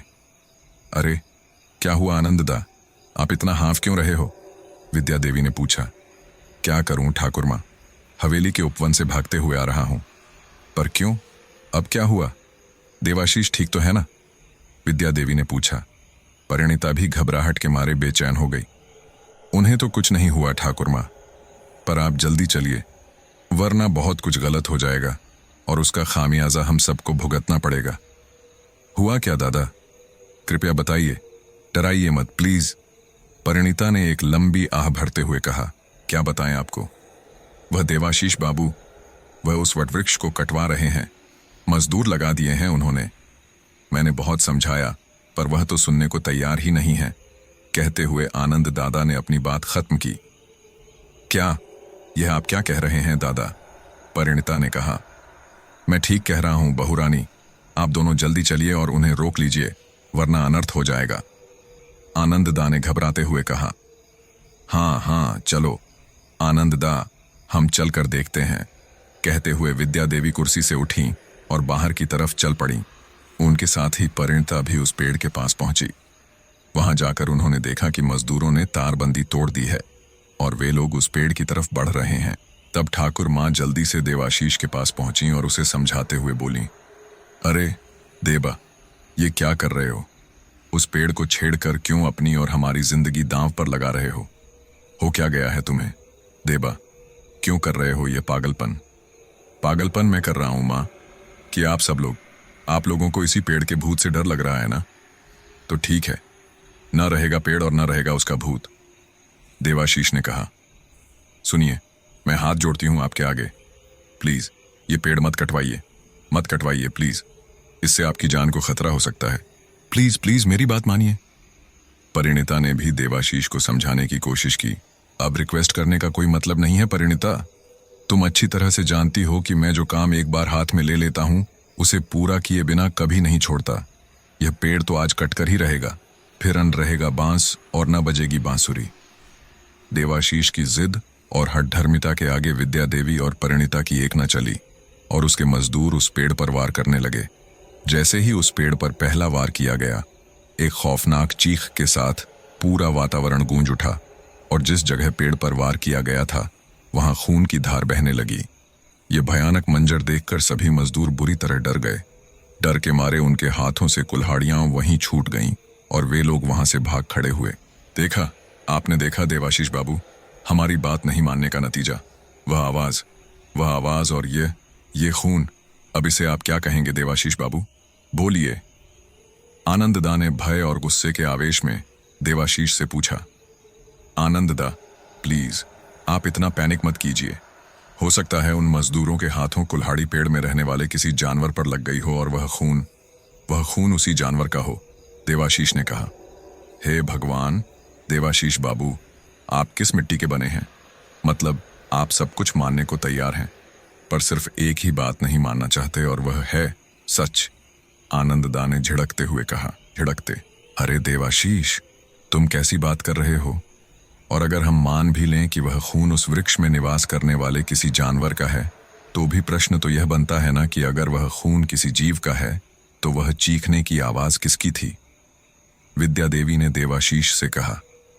उनके इस प्रश्न का देवाशीष के पास कोई जवाब नहीं था, पर अपनी जिद के आगे वह पूरी तरह मजबूर हो गया था। और हो भी क्यों ना, आज तक वह सिर्फ और सिर्फ आधुनिक युग और विज्ञान पर ही विश्वास करता था। उसने तो कभी परमात्मा पर भी विश्वास नहीं किया था, पर आज उसके बरसों के विश्वास और सोच को खुली चुनौती मिल रही थी। ऐसे में उसकी यह हठधर्मिता स्वाभाविक ही थी।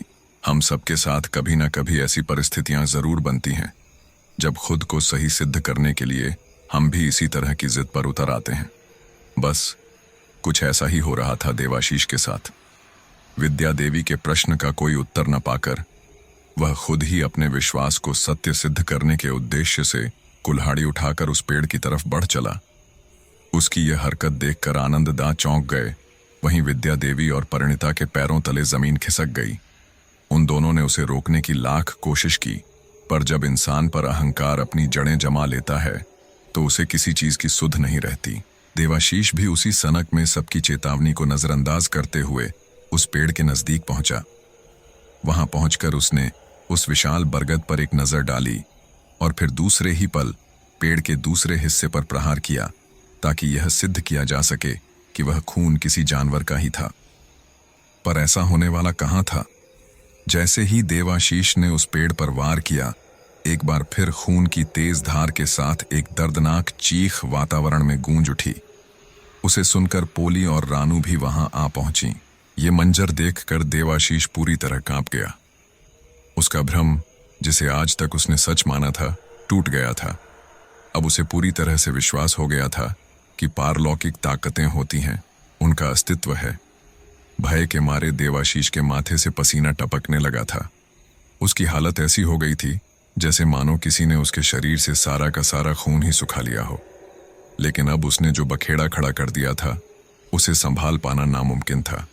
वहां अचानक तेज आंधी चलने लगी, जबकि अब तक मौसम एकदम सामान्य था। इतनी तेज हवा अपने आप में एक विचित्र सा एहसास करवा रही थी। सब लोग मुश्किल से किसी न किसी सख्त चीज का सहारा लेकर खुद को संभाले हुए थे। तभी आनंददा की नजर उस पेड़ पर पड़ी, जिसकी एक विशाल डाली टूटकर बस गिरने ही वाली थी, और देवाशीष उसी के नीचे खड़ा था।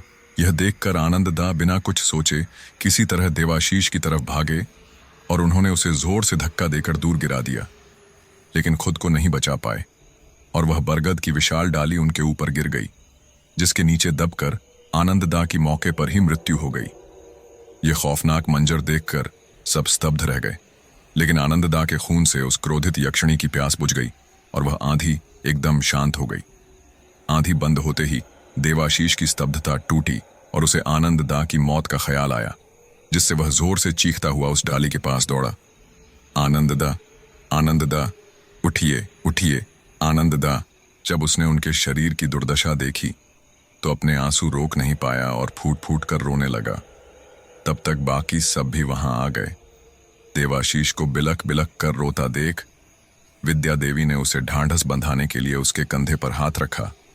तब देवाशीष ने उनका हाथ थामकर पछतावे के भाव से रोते हुए कहा, यह सब केवल मेरे कारण हुआ है माँ, केवल मेरे कारण। आनंददा मुझे समझाते रहे, पर मैंने उनकी एक बात नहीं मानी, और देखो आज मुझे बचाने के लिए उन्होंने अपने प्राणों की आहुति दे दी।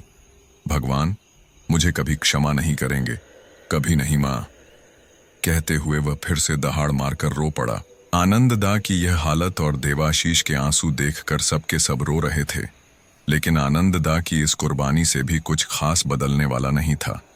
वह यक्षिणी रुष्ट हो गई थी, क्योंकि देवाशीष ने उस पेड़ पर प्रहार करके उसे घायल कर दिया था। अभी दिन का समय होने के कारण वह उस पेड़ से बाहर नहीं आ पा रही थी, क्योंकि उसका शरीर धूप सहन नहीं कर सकता था। धूप से उसका शरीर जलकर नष्ट हो सकता था। बस केवल यही वजह थी कि देवाशीष और उसका परिवार अब तक जिंदा बचा हुआ था। विद्या देवी इस बात को जानती थीं और आने वाले खतरे को भी भांप चुकी थीं। इसीलिए उन्होंने किसी तरह देवाशीष को समझा बुझाकर सांत्वना देकर वहां से निकलने के लिए तैयार कर लिया। वे लोग बिना समय गंवाए शाम होने से पहले लखीमपुर से निकलकर दार्जिलिंग पहुंच गए। वहां पहुंचकर उन्होंने एक होटल में रात बिताई और आनंददा के बारे में पुलिस को सूचना दे दी, पर उनमें से कोई भी पुलिस के साथ वहां नहीं गया। वे लोग अपने साथ कपड़े भी नहीं लाए थे, पर फिर भी रात को वहां जाने का साहस उनमें नहीं था, क्योंकि वे जान चुके थे कि वह यक्षिणी उनके खून की प्यासी बन चुकी है। पर क्या सिर्फ वहां से निकल जाने से वास्तव में उन लोगों को उस यक्षिणी से मुक्ति मिल सकती थी? खासकर देवाशीष को, जिसने उसके घर को काटने की कोशिश की थी, जिसने खुद उसे चोट पहुंचाई थी। क्या वह खूंखार रक्त पिपासु यक्षिणी उसे ऐसे ही छोड़ देगी? उस दिन आनंददा और दिन का समय होने के कारण देवाशीष और उसका परिवार अनुराधा पैलेस से बच निकले। उन्होंने अगले दिन मजदूरों को भेजकर अपना सारा सामान भी वहां से निकलवा लिया और फिर दार्जिलिंग में सरकारी बंगलों में शिफ्ट हो गए। अब सब कुछ सामान्य हो गया था। उस भयानक हादसे को 1 महीना बीत गया था।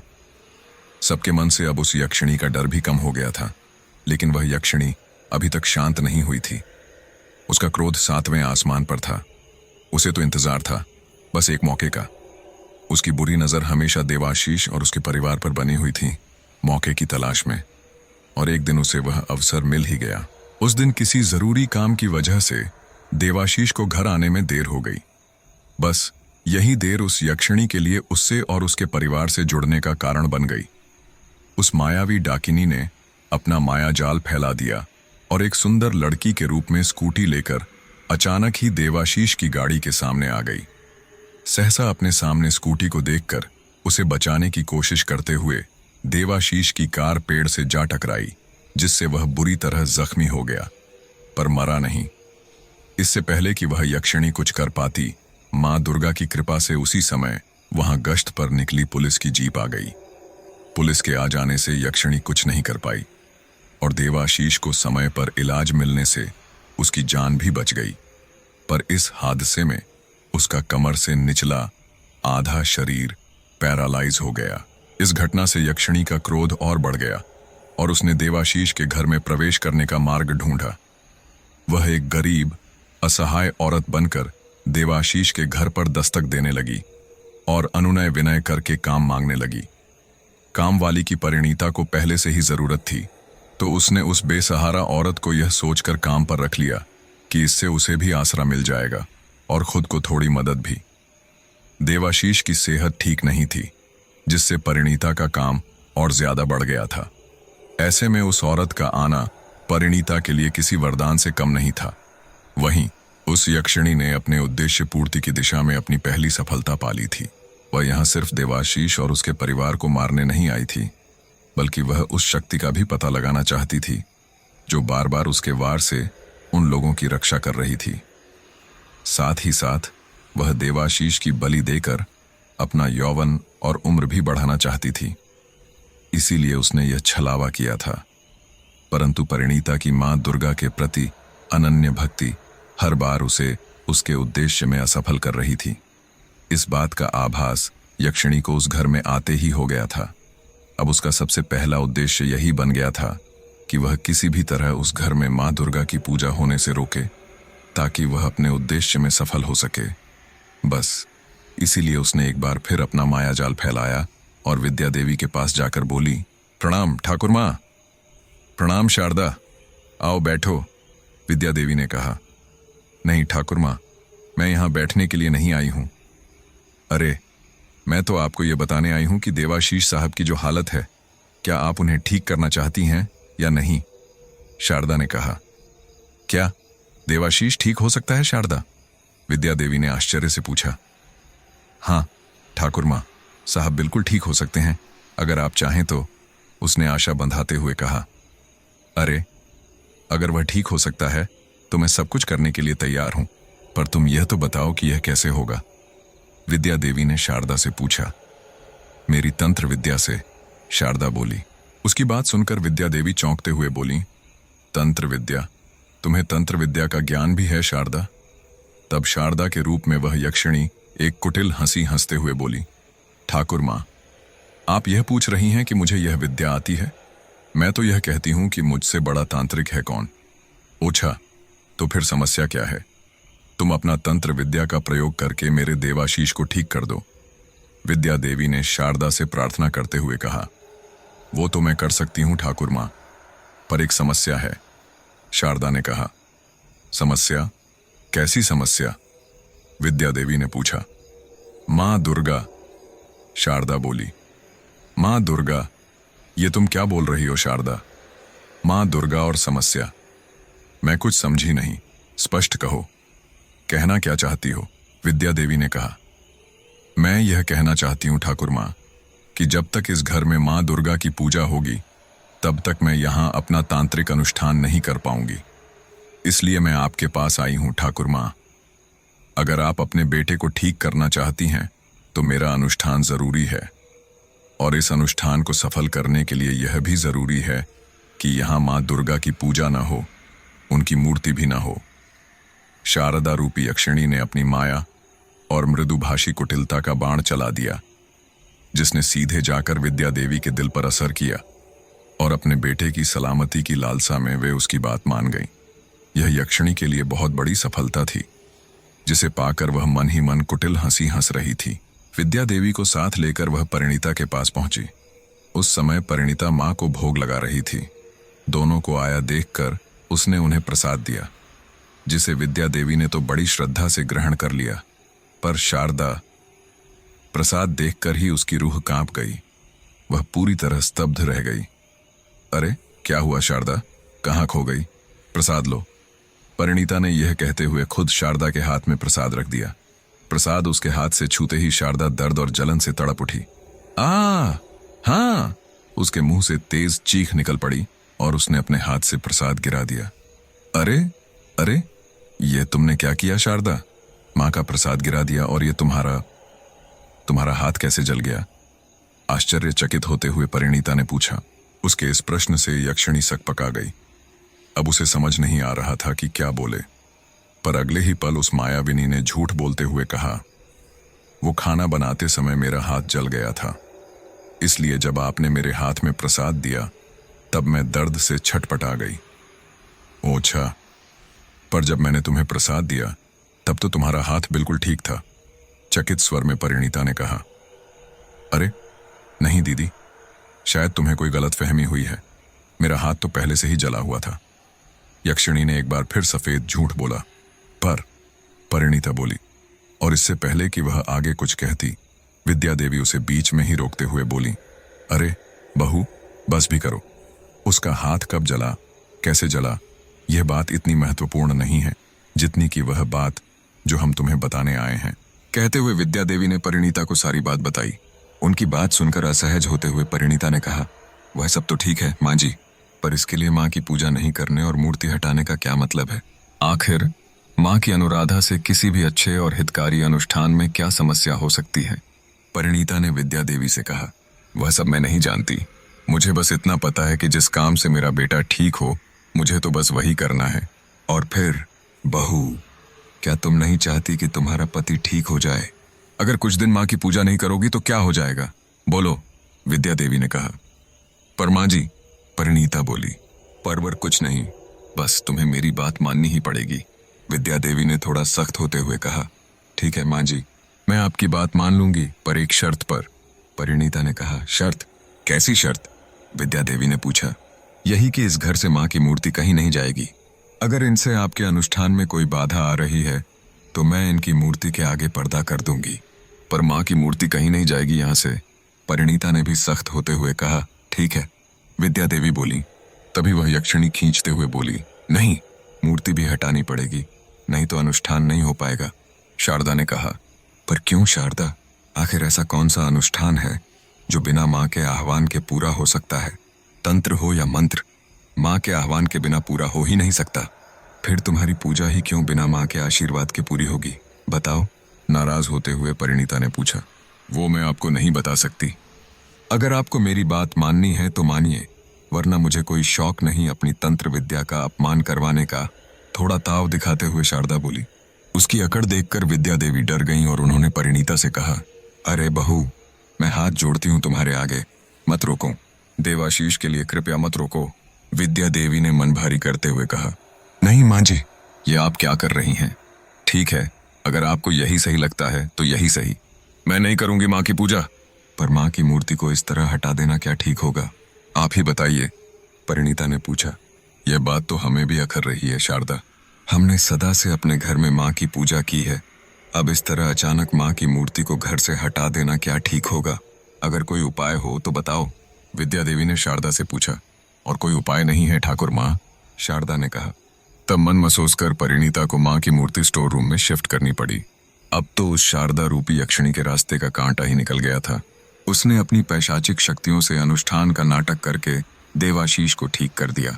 उसके इस चमत्कार को देखकर विद्या देवी और देवाशीष तो उसके कायल ही हो गए। अब तो उन्होंने माँ दुर्गा की पूजा और भक्ति ही छोड़ दी और शारदा के ही बताए रास्ते पर चलने लगे। यह बात परिणीता को बहुत अखर रही थी, क्योंकि शारदा उस घर में माँ की मूर्ति पुनः स्थापित करने के पक्ष में नहीं थी। बस यही बात परिणीता के शक का आधार बनी। उसने छिपकर शारदा पर नजर रखना शुरू कर दिया और इसका परिणाम यह हुआ कि एक दिन उसे शारदा की असलियत पता चल ही गई। वह यक्षिणी देवाशीष की बलिया देने के लिए अमावस्या का इंतजार कर रही थी, इसलिए उसका सच जानने के लिए परिणीता को 4 दिन का समय मिल गया था। उसने इस समय का सदुपयोग किया और शारदा पर कड़ी नजर रखी, जिसका परिणाम यह हुआ कि उसे शारदा के बारे में कुछ ऐसी रहस्यमयी बातें पता चलीं जिन पर अब तक उन लोगों ने ध्यान ही नहीं दिया था। वो थी उसका धूप में बाहर न निकलना, कांच पर पर्दा रखना, खिड़कियां बंद रखना आदि। ये सब चीजें नोटिस करने के बाद परिणीता का शक और गहरा हो गया। अपने इसी शक के कारण उसने शारदा की हर एक बात पर नजर रखनी शुरू कर दी। इसी के फलस्वरूप अमावस्या से पहले काली चौदस की आधी रात को घर के पीछे वाले मैदान में अपनी बलि के अनुष्ठान को सफल बनाने के लिए शारदा ने विधि के अग्रक्रम में आहुति देने हेतु अपनी धूनी सजा रखी थी और वहां वह अपने असली रूप में आहुति दे रही थी। उसका वास्तविक स्वरूप इतना डरावना था कि जिसकी कल्पना मात्र से इंसान को लकवा मार जाए। झुर्रियों से भरा चेहरा, सूख कर सफेद और कंकाल हो चुका शरीर, सफेद साड़ी, खुले हुए सफेद बाल, चेहरे से बाहर निकली हुई आंखें, काले बड़े बड़े नाखून, खूंखार जानवर जैसे दांत, खून से सना हुआ मुंह और बाहर निकला जबड़ा जिससे निरंतर टपकती लार। उसे देखकर डर के मारे परिणीता गश खाकर गिर पड़ी, लेकिन किसी तरह बेहोश होने से बच गई। परिणीता ने जब उसे उस रूप में देखा तो उसके होश ही उड़ गए। डर के मारे उसका शरीर कांपने लगा, भय से उसका चेहरा पीला पड़ गया और वह पसीने से तरबतर हो गई। उसका गला सूख गया और सांस मानो अटक ही गई। ऐसे में उसने मन ही मन माँ दुर्गा का स्मरण किया। हे माँ दुर्गा, हे माँ रक्षा करो। माँ का स्मरण करते ही उसे थोड़ा साहस मिला और उसने बिना हिम्मत हारे उस यक्षिणी पर नजर रखी। अपनी बलि पूजा के समापन के इतना करीब होने से उस यक्षिणी का घमंड 7वें आसमान पर पहुंच गया था। बार बार मिल रही सफलता के मद में वह इतनी चूर हो गई थी कि वहां छिपकर नजर रखती परिणीता की मौजूदगी को भी नहीं भांप सकी। अंतिम आहुति देने के बाद उसने राक्षसी हंसी हंसते हुए ऊंची आवाज में गर्जना करते हुए कहा, हे यक्षराज, कल अमावस्या की रात जब चंद्रमा आकाश के मध्य में स्थित होगा, तब मैं देवाशीष का वरण करके उसकी बलि तुझे अर्पण करूंगी। कल मेरी साधना सफल हो जाएगी और मैं पुनः 100 साल के लिए नवयौवना बन जाऊंगी। उसके मुंह से यह बात सुनकर परिणीता पूरी तरह से घबरा गई। उसने मन ही मन मां दुर्गा को याद किया। हे मां, रक्षा करो, मेरे देव की रक्षा करो मां। यह शारदा कोई औरत नहीं, यक्षिणी है जो हमारा पीछा करते करते यहाँ तक आ गई है। इसी कारण इसने मां की पूजा बंद करवा दी, मां की मूर्ति हटवा दी। इसकी नजर तो मेरे देव पर है।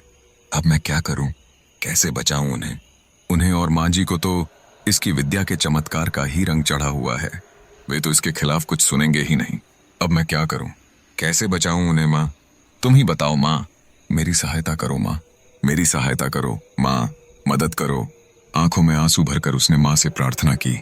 मां दुर्गा पर सच्चे विश्वास और उनकी अनन्य भक्ति के कृपा प्रसाद से परिणीता को उस भयंकर सच का साक्षात्कार हो गया था जो उसके जीवन को वीरान करने के लिए छद्म वेश में उसके सामने खड़ा था। परिणीता बार बार स्वयं को कोस रही थी कि काश उसने उस दिन शारदा पर दया खाकर उसे अपने घर में पनाह नहीं दी होती। यह दया उसे इतनी महंगी पड़ने वाली है। अगर उसे पहले पता होता तो वह शारदा को कभी अपने घर में नहीं घुसने देती। लेकिन अब तो पानी सिर से गुजर चुका था। अब यह सब सोचने का कोई अर्थ ही नहीं बचा था। परिणीता ने पूरी रात यही सोचते हुए गुजार दी कि अब आगे क्या होगा, कैसे बचाएगी वह अपने पति को उस क्रूर यक्षिणी के चंगुल से। यही सब सोच सोच कर उसका दिमाग सुन्न पड़ गया था। आंखों में आंसू, दिल में पति को खो देने का डर और उस पर समय का नितांत अभाव। जो कुछ होना था आज ही की रात होना था। अब परिणीता के पास इस बारे में ढंग से सोचने तक का समय नहीं था। उसे कोई रास्ता ही नहीं सूझ रहा था कि करे तो क्या करे। आखिर उस मायावी यक्षिणी से मुकाबला करे तो कैसे करे। इस समय उसकी अवस्था पेड़ से टूटकर किसी भी पल अलग होने वाली डाली जैसी थी। बस फर्क था तो केवल इतना कि इस समय डाली के नहीं, खुद पेड़ के प्राण संकट में थे और उसे डाली का नहीं, जड़ का फर्ज निभाना था। पूरी रात सोचने के बाद भी जब उसे कोई रास्ता नहीं मिला तो उसने मन ही मन मां दुर्गा की शरण में जाने का संकल्प किया और सुबह होते ही वह पोली के पास जा पहुंची। सुबह सुबह अपने कमरे में परिणीता को देखकर पोली ने कहा, अरे भाभी, आप इस समय? सब ठीक है ना? उसने पूछा। पता नहीं मुझे पोली कि सब ठीक है भी या नहीं, उसने कहा। उसकी बात सुनकर पोली थोड़ी विचलित हो गई। उसे समझ ही नहीं आया कि परिणीता आखिर क्या कहना चाह रही थी। इसलिए उसने फिर से परिणीता से पूछा, क्या मतलब भाभी? मैं कुछ समझी नहीं। अरे तुम वह सब छोड़ो और मैं जो कह रही हूं वह सुनो। तुम अभी के अभी रानू को लेकर कोलकाता के लिए कहीं बाहर चली जाओ। मतलब आज की रात भी कहीं बाहर ही बितानी है तुम दोनों को, चाहे किसी होटल या गेस्ट हाउस में ही सही, परिणीता ने कहा। पर क्यों भाभी, हुआ क्या अचानक? पोली ने पूछा। कुछ नहीं पोली, प्लीज तुम अभी कुछ मत पूछो, मैं तुम्हें बाद में सब कुछ बता दूंगी। बस तुम अभी मेरी बात मानो और प्लीज किसी को कुछ भी बताए बिना चली जाओ। किसी को मत बताना कि तुम गई कहाँ, और हाँ, अपना फोन भी स्विच ऑफ कर दो, परिणीता ने कहा। मुझे समझ नहीं आ रहा भाभी, आप ऐसा क्यों कह रही हैं? क्या बात है? प्लीज कुछ तो बताइए, पोली ने घबराते हुए कहा। तब परिणीता ने उसका हाथ थामते हुए कहा, पोली, मुझ पर भरोसा रखो, मेरा विश्वास करो। मैं तुम्हें इस वक्त कुछ भी नहीं बता सकती, लेकिन हाँ, इतना जरूर कह सकती हूँ कि मैं जो भी करने जा रही हूँ वह इस परिवार के हित में है। मेरी बात मान लो पोली, प्लीज, परिणीता ने नम आंखों से निवेदन करते हुए पोली से कहा।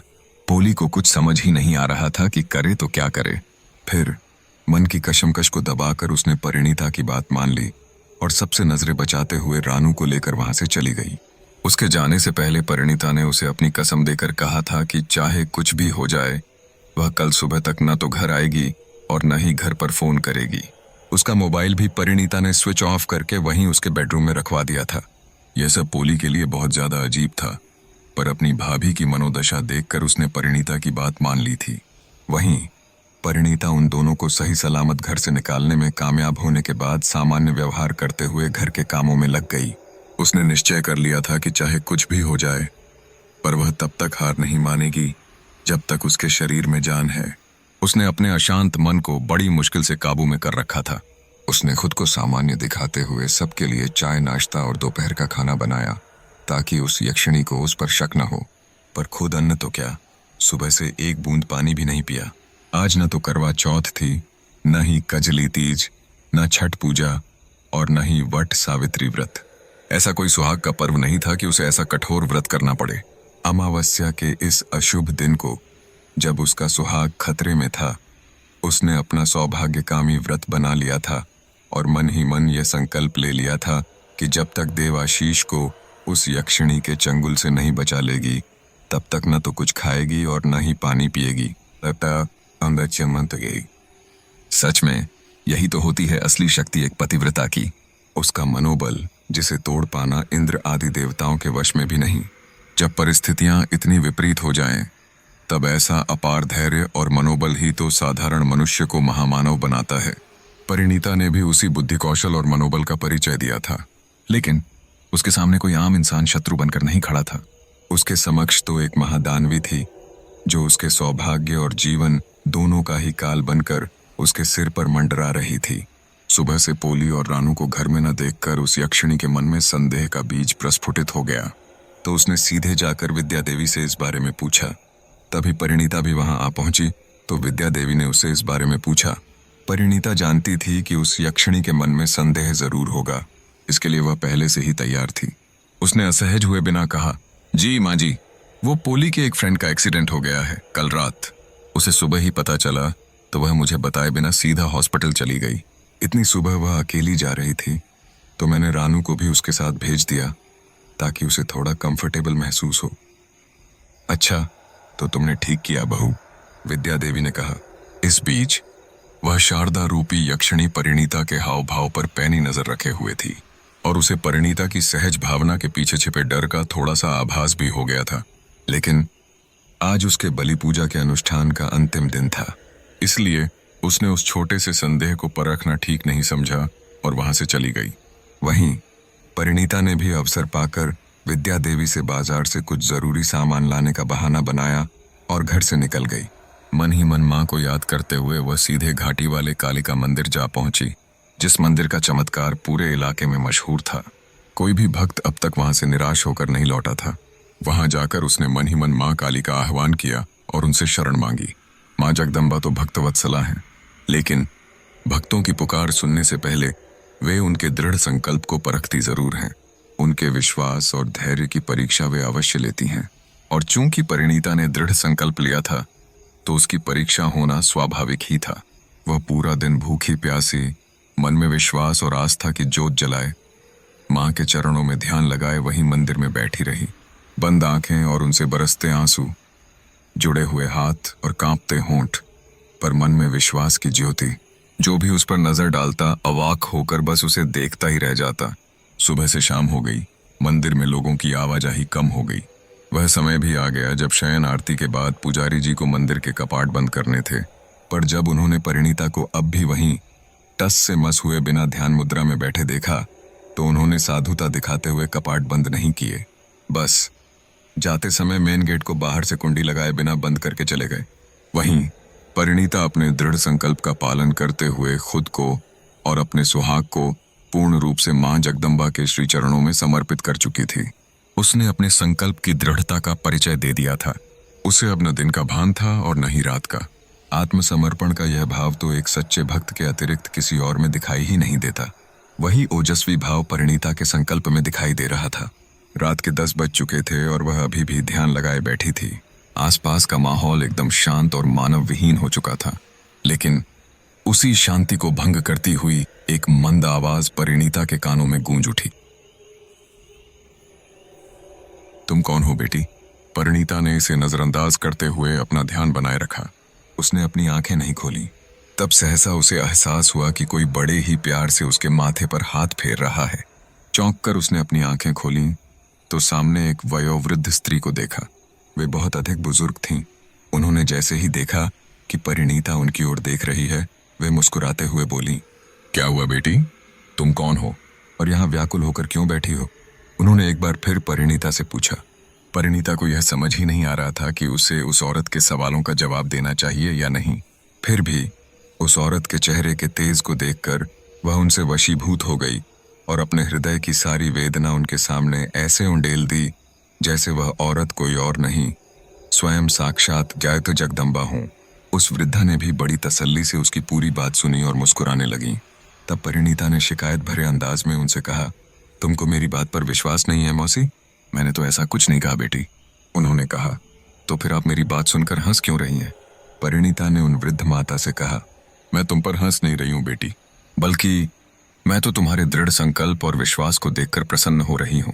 लेकिन बेटी, एक बात मेरी समझ से परे है कि जब तुम्हें माँ जगदम्बा पर अटल विश्वास है तो तुम अब तक यहाँ क्या कर रही हो? उन्होंने परिणीता से कहा। क्या मतलब मौसी? मैं आपकी बात समझ नहीं पा रही हूँ। इस समय जिस मुश्किल में मैं फंसी हुई हूँ उससे तो केवल माँ ही मुझे उबार सकती हैं। फिर मैं यहाँ से कहाँ जाऊँ मौसी? आप ही बताइए। फिर प्रणीता ने उन वृद्ध माता से अपने मन की बात कही। उसकी बात सुनकर उन महादेवी के मुख पर फिर से एक मधुर मुस्कान आ गई और वे अत्यंत ही मधुर स्वर में बोली, तो मैंने तुमसे यह कब कहा कि तुम्हें माँ की शरण छोड़ देनी चाहिए? मैं तो तुमसे केवल इतना ही कह रही हूँ कि यदि माँ पर विश्वास है तो तुम्हें यहाँ मंदिर में बैठने की क्या आवश्यकता? क्या माँ केवल मंदिर में ही तुम्हारी पुकार सुनेगी? अगर तुम अपने घर पर अपने पति के पास जाकर उन्हें पुकारोगी तो क्या वे तुम्हारी रक्षा नहीं करेंगी? बोलो बेटी, उन्होंने परिणीता से पूछा। नहीं मौसी, वो बात नहीं है। माँ तो सब जगह है। मैं कहीं से भी उन्हें पुकारूंगी तो वे जरूर सुनेंगी। पर मौसी, मैं घोर संकट में हूँ। मेरी लड़ाई तो उस यक्षिणी से है। मैं उसका सामना तो नहीं कर सकती ना। बस इसीलिए मैं माँ दुर्गा की शरण में आई हूँ। अब वही मेरे सौभाग्य की रक्षा कर सकती हैं। परिणीता ने कहा। निस्संदेह यह तो शाश्वत सत्य है कि जो भी प्राणी परमेश्वरी के श्री चरणों में शरण लेता है माँ उसे अवश्य ही भयमुक्त करती हैं। किंतु यह भी सत्य है कि वे सदैव उन्हीं की सहायता करती हैं जो पुरुषार्थ करते हैं बेटी। उन्होंने एक बार फिर परिणीता को समझाते हुए कहा। तो आपको क्या लग रहा है मौसी? क्या मैं जो कर रही हूँ वह पुरुषार्थ नहीं? मैं तो एक साधारण स्त्री हूँ और मेरी शत्रु एक भयंकर यक्षिणी। मैं अकेली उसका सामना कैसे कर पाऊंगी? यह करना तो मूर्खता ही होगी ना। परिणीता ने कहा। हाँ, जब शत्रु पक्ष मजबूत हो तो उसके सामने अकेले जाना ठीक नहीं है। पर बेटी, तुम अकेली कहाँ हो? तुम तो माँ जगदम्बा की शरण में हो। फिर तुम्हें कैसा भय? यदि तुम्हें उन पर पूर्ण विश्वास है तो जाओ और जाकर परिचय करवा दो उस निशाचरी को अपनी भक्ति और आदि शक्तिमान जगदम्बा की शक्तियों से। वृद्ध माता ने थोड़ा आवेश के साथ कहा और फिर वे पुनः विनम्र होते हुए बोली। बेटी, माँ जगदम्बा तो भक्तवत्सला हैं। वे हमेशा ही अपने भक्तों की सहायता करती हैं। पर यह मत भूलो कि वे सदा ही अपने भक्तों की सहायता के लिए किसी न किसी को निमित्त अवश्य बनाती हैं। क्या पता इस बार वे स्वयं तुम्हें ही निमित्त बनाना चाहती हों। इसलिए बेटी, उन पर विश्वास रखो और अपने घर जाओ। तुम्हारे पति को इस समय सबसे अधिक तुम्हारे साथ की आवश्यकता है। याद रखो, जब दो जीवात्माओं के मध्य सच्चे प्रेम की अविरल सरिता बहती है तब उन्हें जुदा कर पाना तो स्वयं विधाता के वश में भी नहीं होता। कहते हुए उन्होंने अपनी बात समाप्त की। आप ठीक कह रही हैं मौसी, मुझे अपनी माँ पर पूरा विश्वास है। अब मैं उस यक्षिणी से नहीं डरती, परिणीता ने कहा। वह उन वृद्ध माता को हाथ जोड़कर धन्यवाद देते हुए आगे बोली। आपका कोटि कोटि धन्यवाद मौसी, आपने मेरी आंखें खोल दी। अब मुझे जाने की अनुमति दीजिए और आशीर्वाद दीजिए कि मैं उस पिशाचिनी से अपने देवाशीष को बचा सकूं। उसकी बात सुनकर वे महामानवी मुस्कुराईं और उसे आशीर्वाद देते हुए अत्यंत ही मधुर स्वर में बोली। तुम्हारा कल्याण हो बेटी, तुम्हारा सौभाग्य बना रहे। उनसे आशीर्वाद पाकर परिणीता तुरंत ही वहां से बाहर आई। बाहर आकर जब उसने देखा तो काफी अंधेरा था। रात घिर चुकी थी और वहां इंसान तो क्या, एक परिंदा भी नजर नहीं आ रहा था।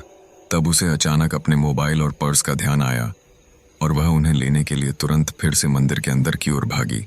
वहां जाकर उसने अपना पर्स तो ले लिया, पर उन वृद्ध माता को वहां न पाकर वह थोड़ी चकित हुई और उन्हें पुकारते हुए इधर उधर ढूंढने लगी। मौसी, अरे ओ मौसी, ए मौसी, कहाँ हो आप? मौसी। पर न तो किसी ने उसकी पुकार सुनी और न ही उसे वहां कोई दिखाई दिया। यह देखकर परिणीता हैरान परेशान हो गई और मन ही मन सोचने लगी, कमाल है, आखिर मौसी गई तो गई कहाँ? मैं तो मंदिर के बाहर ही थी, वे बाहर तो आई ही नहीं और यहाँ से निकलने का कोई और रास्ता भी तो नहीं है। फिर अचानक कहाँ चली गई? गायब ही हो गई। आखिर कौन थी वे? यही सोचते हुए वह पुनः मंदिर से बाहर आ गई। बाहर आते ही वह और अधिक आश्चर्यचकित हो गई। जहां अब तक एक परिंदा भी नजर नहीं आ रहा था, वहां अचानक उसे एक ऑटो खड़ा दिखा। उस ऑटो को देखकर उसका सिर चकरा गया, दिमाग सुन्न पड़ गया। उसे समझ ही नहीं आ रहा था कि आखिर वह ऑटो असल में ऑटो ही है या कुछ और। उसके मन में एक कश्मकश होने लगी कि क्या उसे वह ऑटो लेना चाहिए या नहीं। पर उस समय वहां से घर जाने का उसके पास और कोई रास्ता नहीं था। इसलिए माँ जगदम्बा का नाम लेकर उसने आखिरकार वह ऑटो ले ही लिया। वह ऑटो वाला भी जैसे परिणीता के इंतजार में ही वहां खड़ा था। उसके करीब जाते ही बिना कुछ पूछे उसने ऑटो स्टार्ट कर दिया। यह देखकर परिणीता और ज्यादा चौंक गई और उसके मन में एक अजीब सा डर पैदा हो गया। पर उसका घर जाना उस समय बेहद जरूरी था और वहां जाने के लिए उसके पास उस ऑटो के अलावा कोई और विकल्प नहीं था। बस इसी कारण माँ दुर्गा का नाम लेकर उसने वह सफर शुरू कर दिया। वह सफर परिणीता के लिए जैसे स्वयं माँ भवानी ने तय किया था। इतनी रात गए उस सुनसान इलाके में एक अजनबी ऑटो वाले के साथ, जहां परिणीता को यह तक नहीं पता था कि वह ऑटो और उसका ड्राइवर असली हैं या कोई तिलिस्म। फिर भी उस समय उसके पास और कोई विकल्प न होने के कारण उसे वह सफर करना ही पड़ा। इस समय परिणीता के मन में यक्षिणी के तिलिस्म से कहीं अधिक डर था तो उस अनजान ऑटो वाले का। पता नहीं कौन है वह, अचानक कहां से आ गया, इंसान भी है या नहीं। यही सब सोचते हुए उसने मन ही मन प्रार्थना की, भगवान करें अगर यह कोई इंसान हो तो भला हो, नहीं तो कोई भूत प्रेत ही सही। कम से कम भूत होगा तो सिर्फ मेरी जान ही लेगा, लेकिन अगर बुरा आदमी हुआ तो। यह सोचकर वह भीतर तक सिहर गई। फिर किसी तरह उसने खुद को संभाला और अपने आप को समझाते हुए मन ही मन स्वयं से कहा, नहीं नहीं, मुझे यह सब नहीं सोचना चाहिए। इसी प्रकार की कई बातें उसके स्त्री मन में भय उत्पन्न कर रही थीं। यह सच है कि एक औरत अथाह शक्ति का समंदर होती है, पर उस शक्ति को कई बार या शायद हर बार, हर जगह, बारंबार किसी न किसी कामांध और वहशी दृष्टि का सामना करना पड़ता है। तब उसकी हिम्मत जवाब देने लगती है। एक ओर जहां परिणीता अपने मजबूत मनोबल के साथ एक खूंखार यक्षिणी का सामना करने के लिए तैयार हो गई थी, वहीं एक सामान्य से दिखने वाले ऑटो चालक से घबरा रही थी।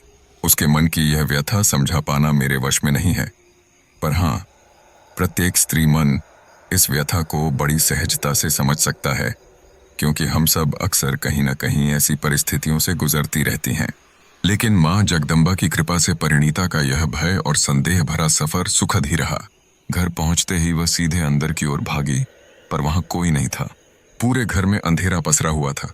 यह दृश्य देखकर परिणीता का डर और ज्यादा बढ़ गया और उसने अपनी सास और देवाशीष को पुकारना शुरू किया। माँ जी, देवाशीष, माँ जी, देवा, कहाँ हैं आप? देवा, देवा। उन दोनों को पुकारते हुए वह अपने कमरे की तरफ बढ़ी। कमरे में जाते ही उसकी नजर पीछे वाली खिड़की पर पड़ी।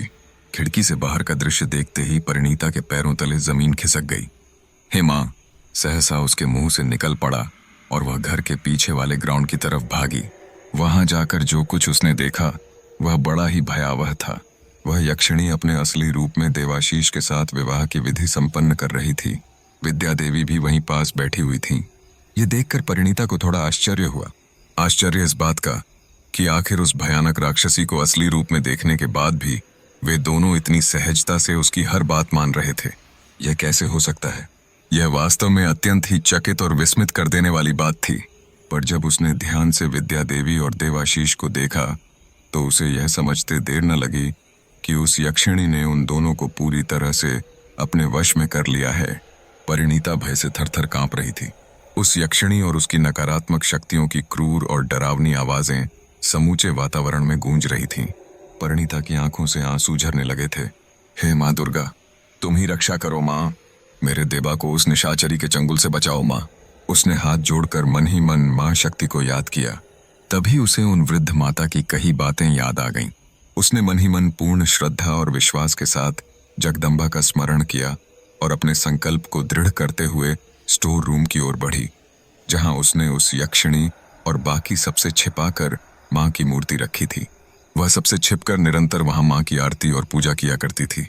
अब उसी पूजा, भक्ति और विश्वास का फल प्राप्त करने का समय आ गया था। स्टोर रूम में पहुंचते ही उसने माँ को प्रणाम किया और वहां से माँ की मूर्ति को अपनी गोद में उठाकर बिजली की सी चपलता और दृढ़ता के साथ उस यक्षिणी की तरफ बढ़ चली। जैसे जैसे उसके कदम उस यक्षिणी की तरफ बढ़ रहे थे, उसकी शक्ति क्षीण पड़ रही थी। उसे इस बात का आभास हो रहा था कि कोई अत्यंत ही दिव्य प्रलयंकारी शक्ति बड़े ही वेग से उसकी ओर बढ़ रही है, जिससे उसका बच पाना असंभव है। इसलिए उसने बिना समय गंवाए उस महाशक्ति को अपने राक्षसी यज्ञ की वेदी के समक्ष आने से रोकने का निर्णय किया और वह अपनी यक्ष माया से कई रूपों में बंट गई और की ठीक वैसे ही जैसे सहस्त्रों रक्तबीज मां चंडिका के समक्ष आ खड़े हुए थे। उस भयानक यक्षिणी ने कई रूपों में बांटकर अपनी सिद्धि में आने वाली परिणीता रूपी बाधा को रोकने के प्रयास प्रारंभ कर दिए। वहीं दूसरी तरफ अपनी साधना को सफल करने के लिए अपने असली स्वरूप में विधि को जारी रखा। उसकी आसुरी माया, जो अब कई रूपों में परिणीता के समक्ष खड़ी थी, उस पर वार करने लगी। वह कभी भयानक विषैले नाग परिणीता पर छोड़ती तो कभी राहों में कांटे और कांच बिछा रही थी, कभी उस पर धधकती आग और अंगारों की बरसात कर रही थी।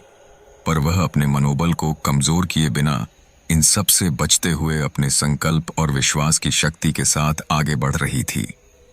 उसका शरीर चोटिल हो रहा था, शरीर पर जगह जगह से खून निकल रहा था। उसके पैर, जो अंगारों, कांटों और कांच के दिए घावों से बेबस हो चुके थे, वे थमने की बजाय निरंतर आगे बढ़ रहे थे।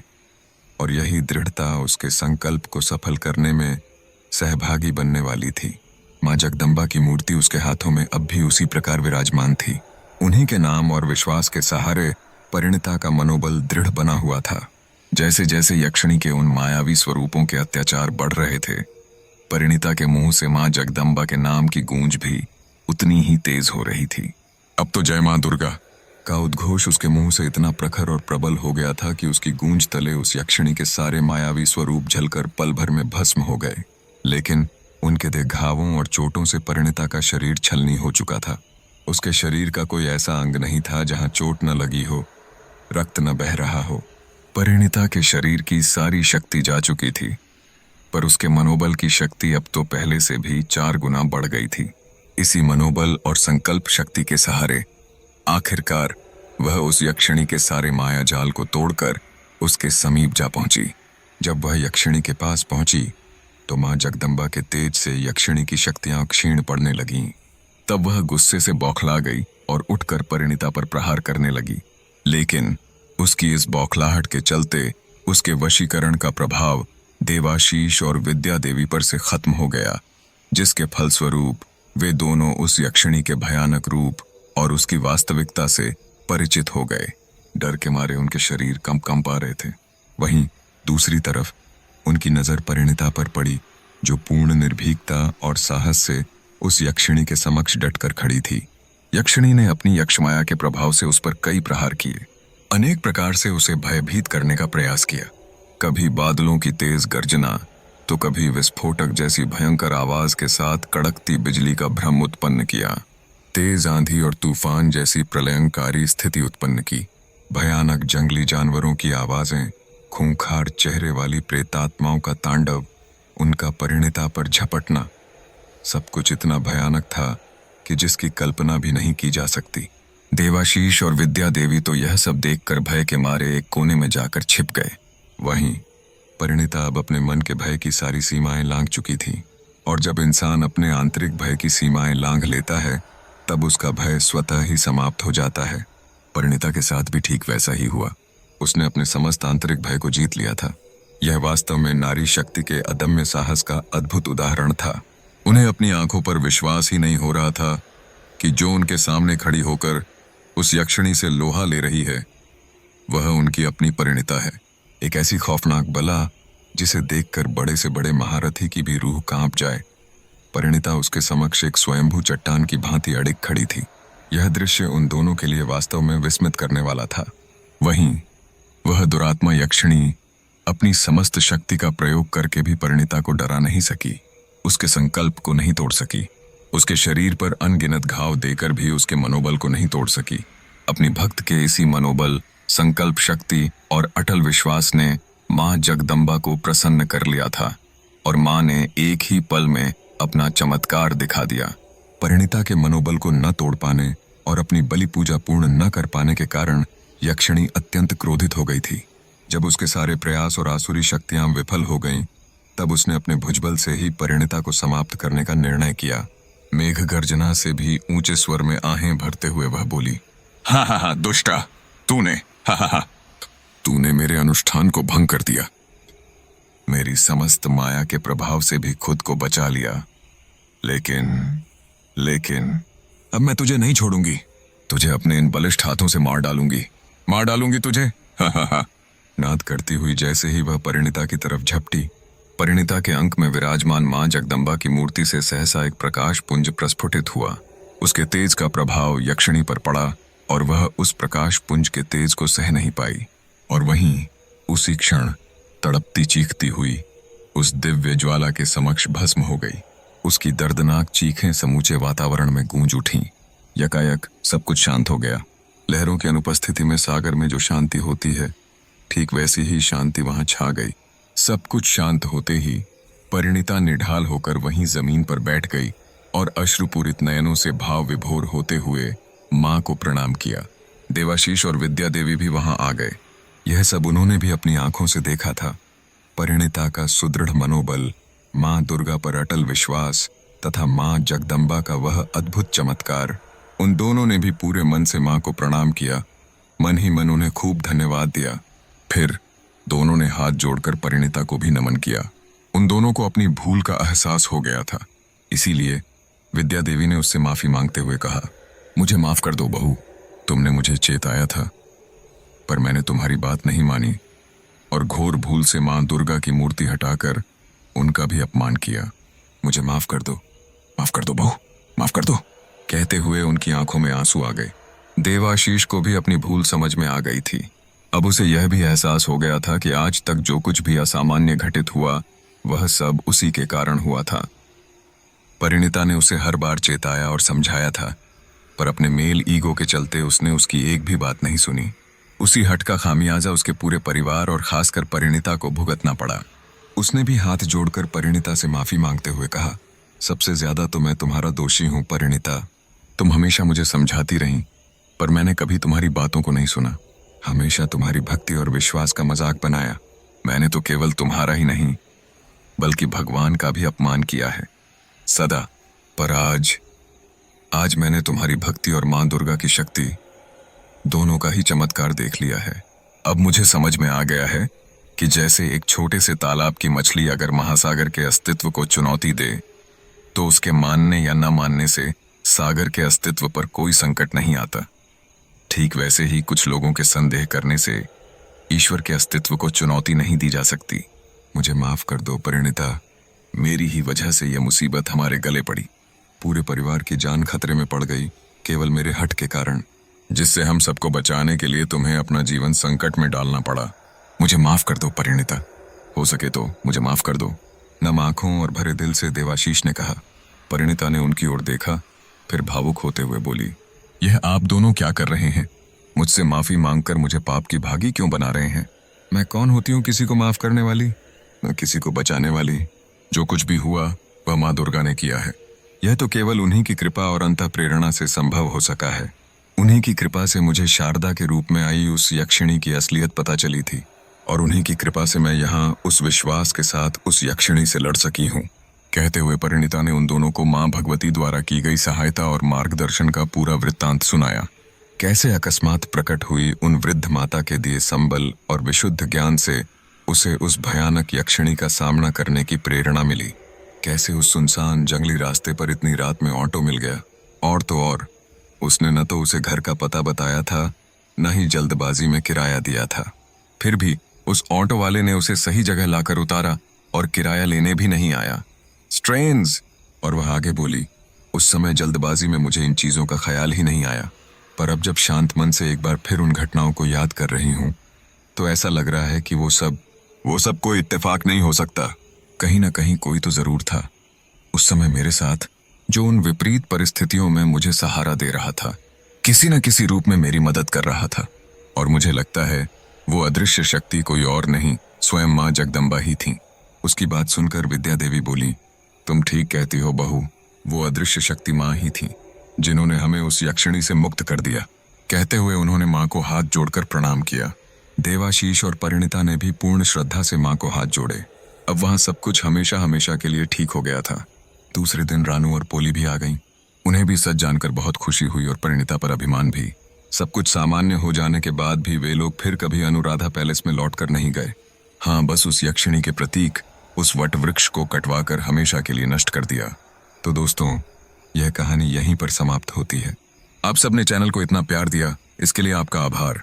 इस कहानी पर आपकी प्रतिक्रिया जरूर दें और बताएं किसका रोल आपको बहुत अच्छा लगा।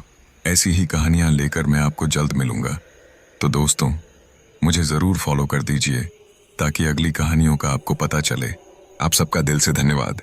जल्द मिलूंगा नई कहानी के साथ।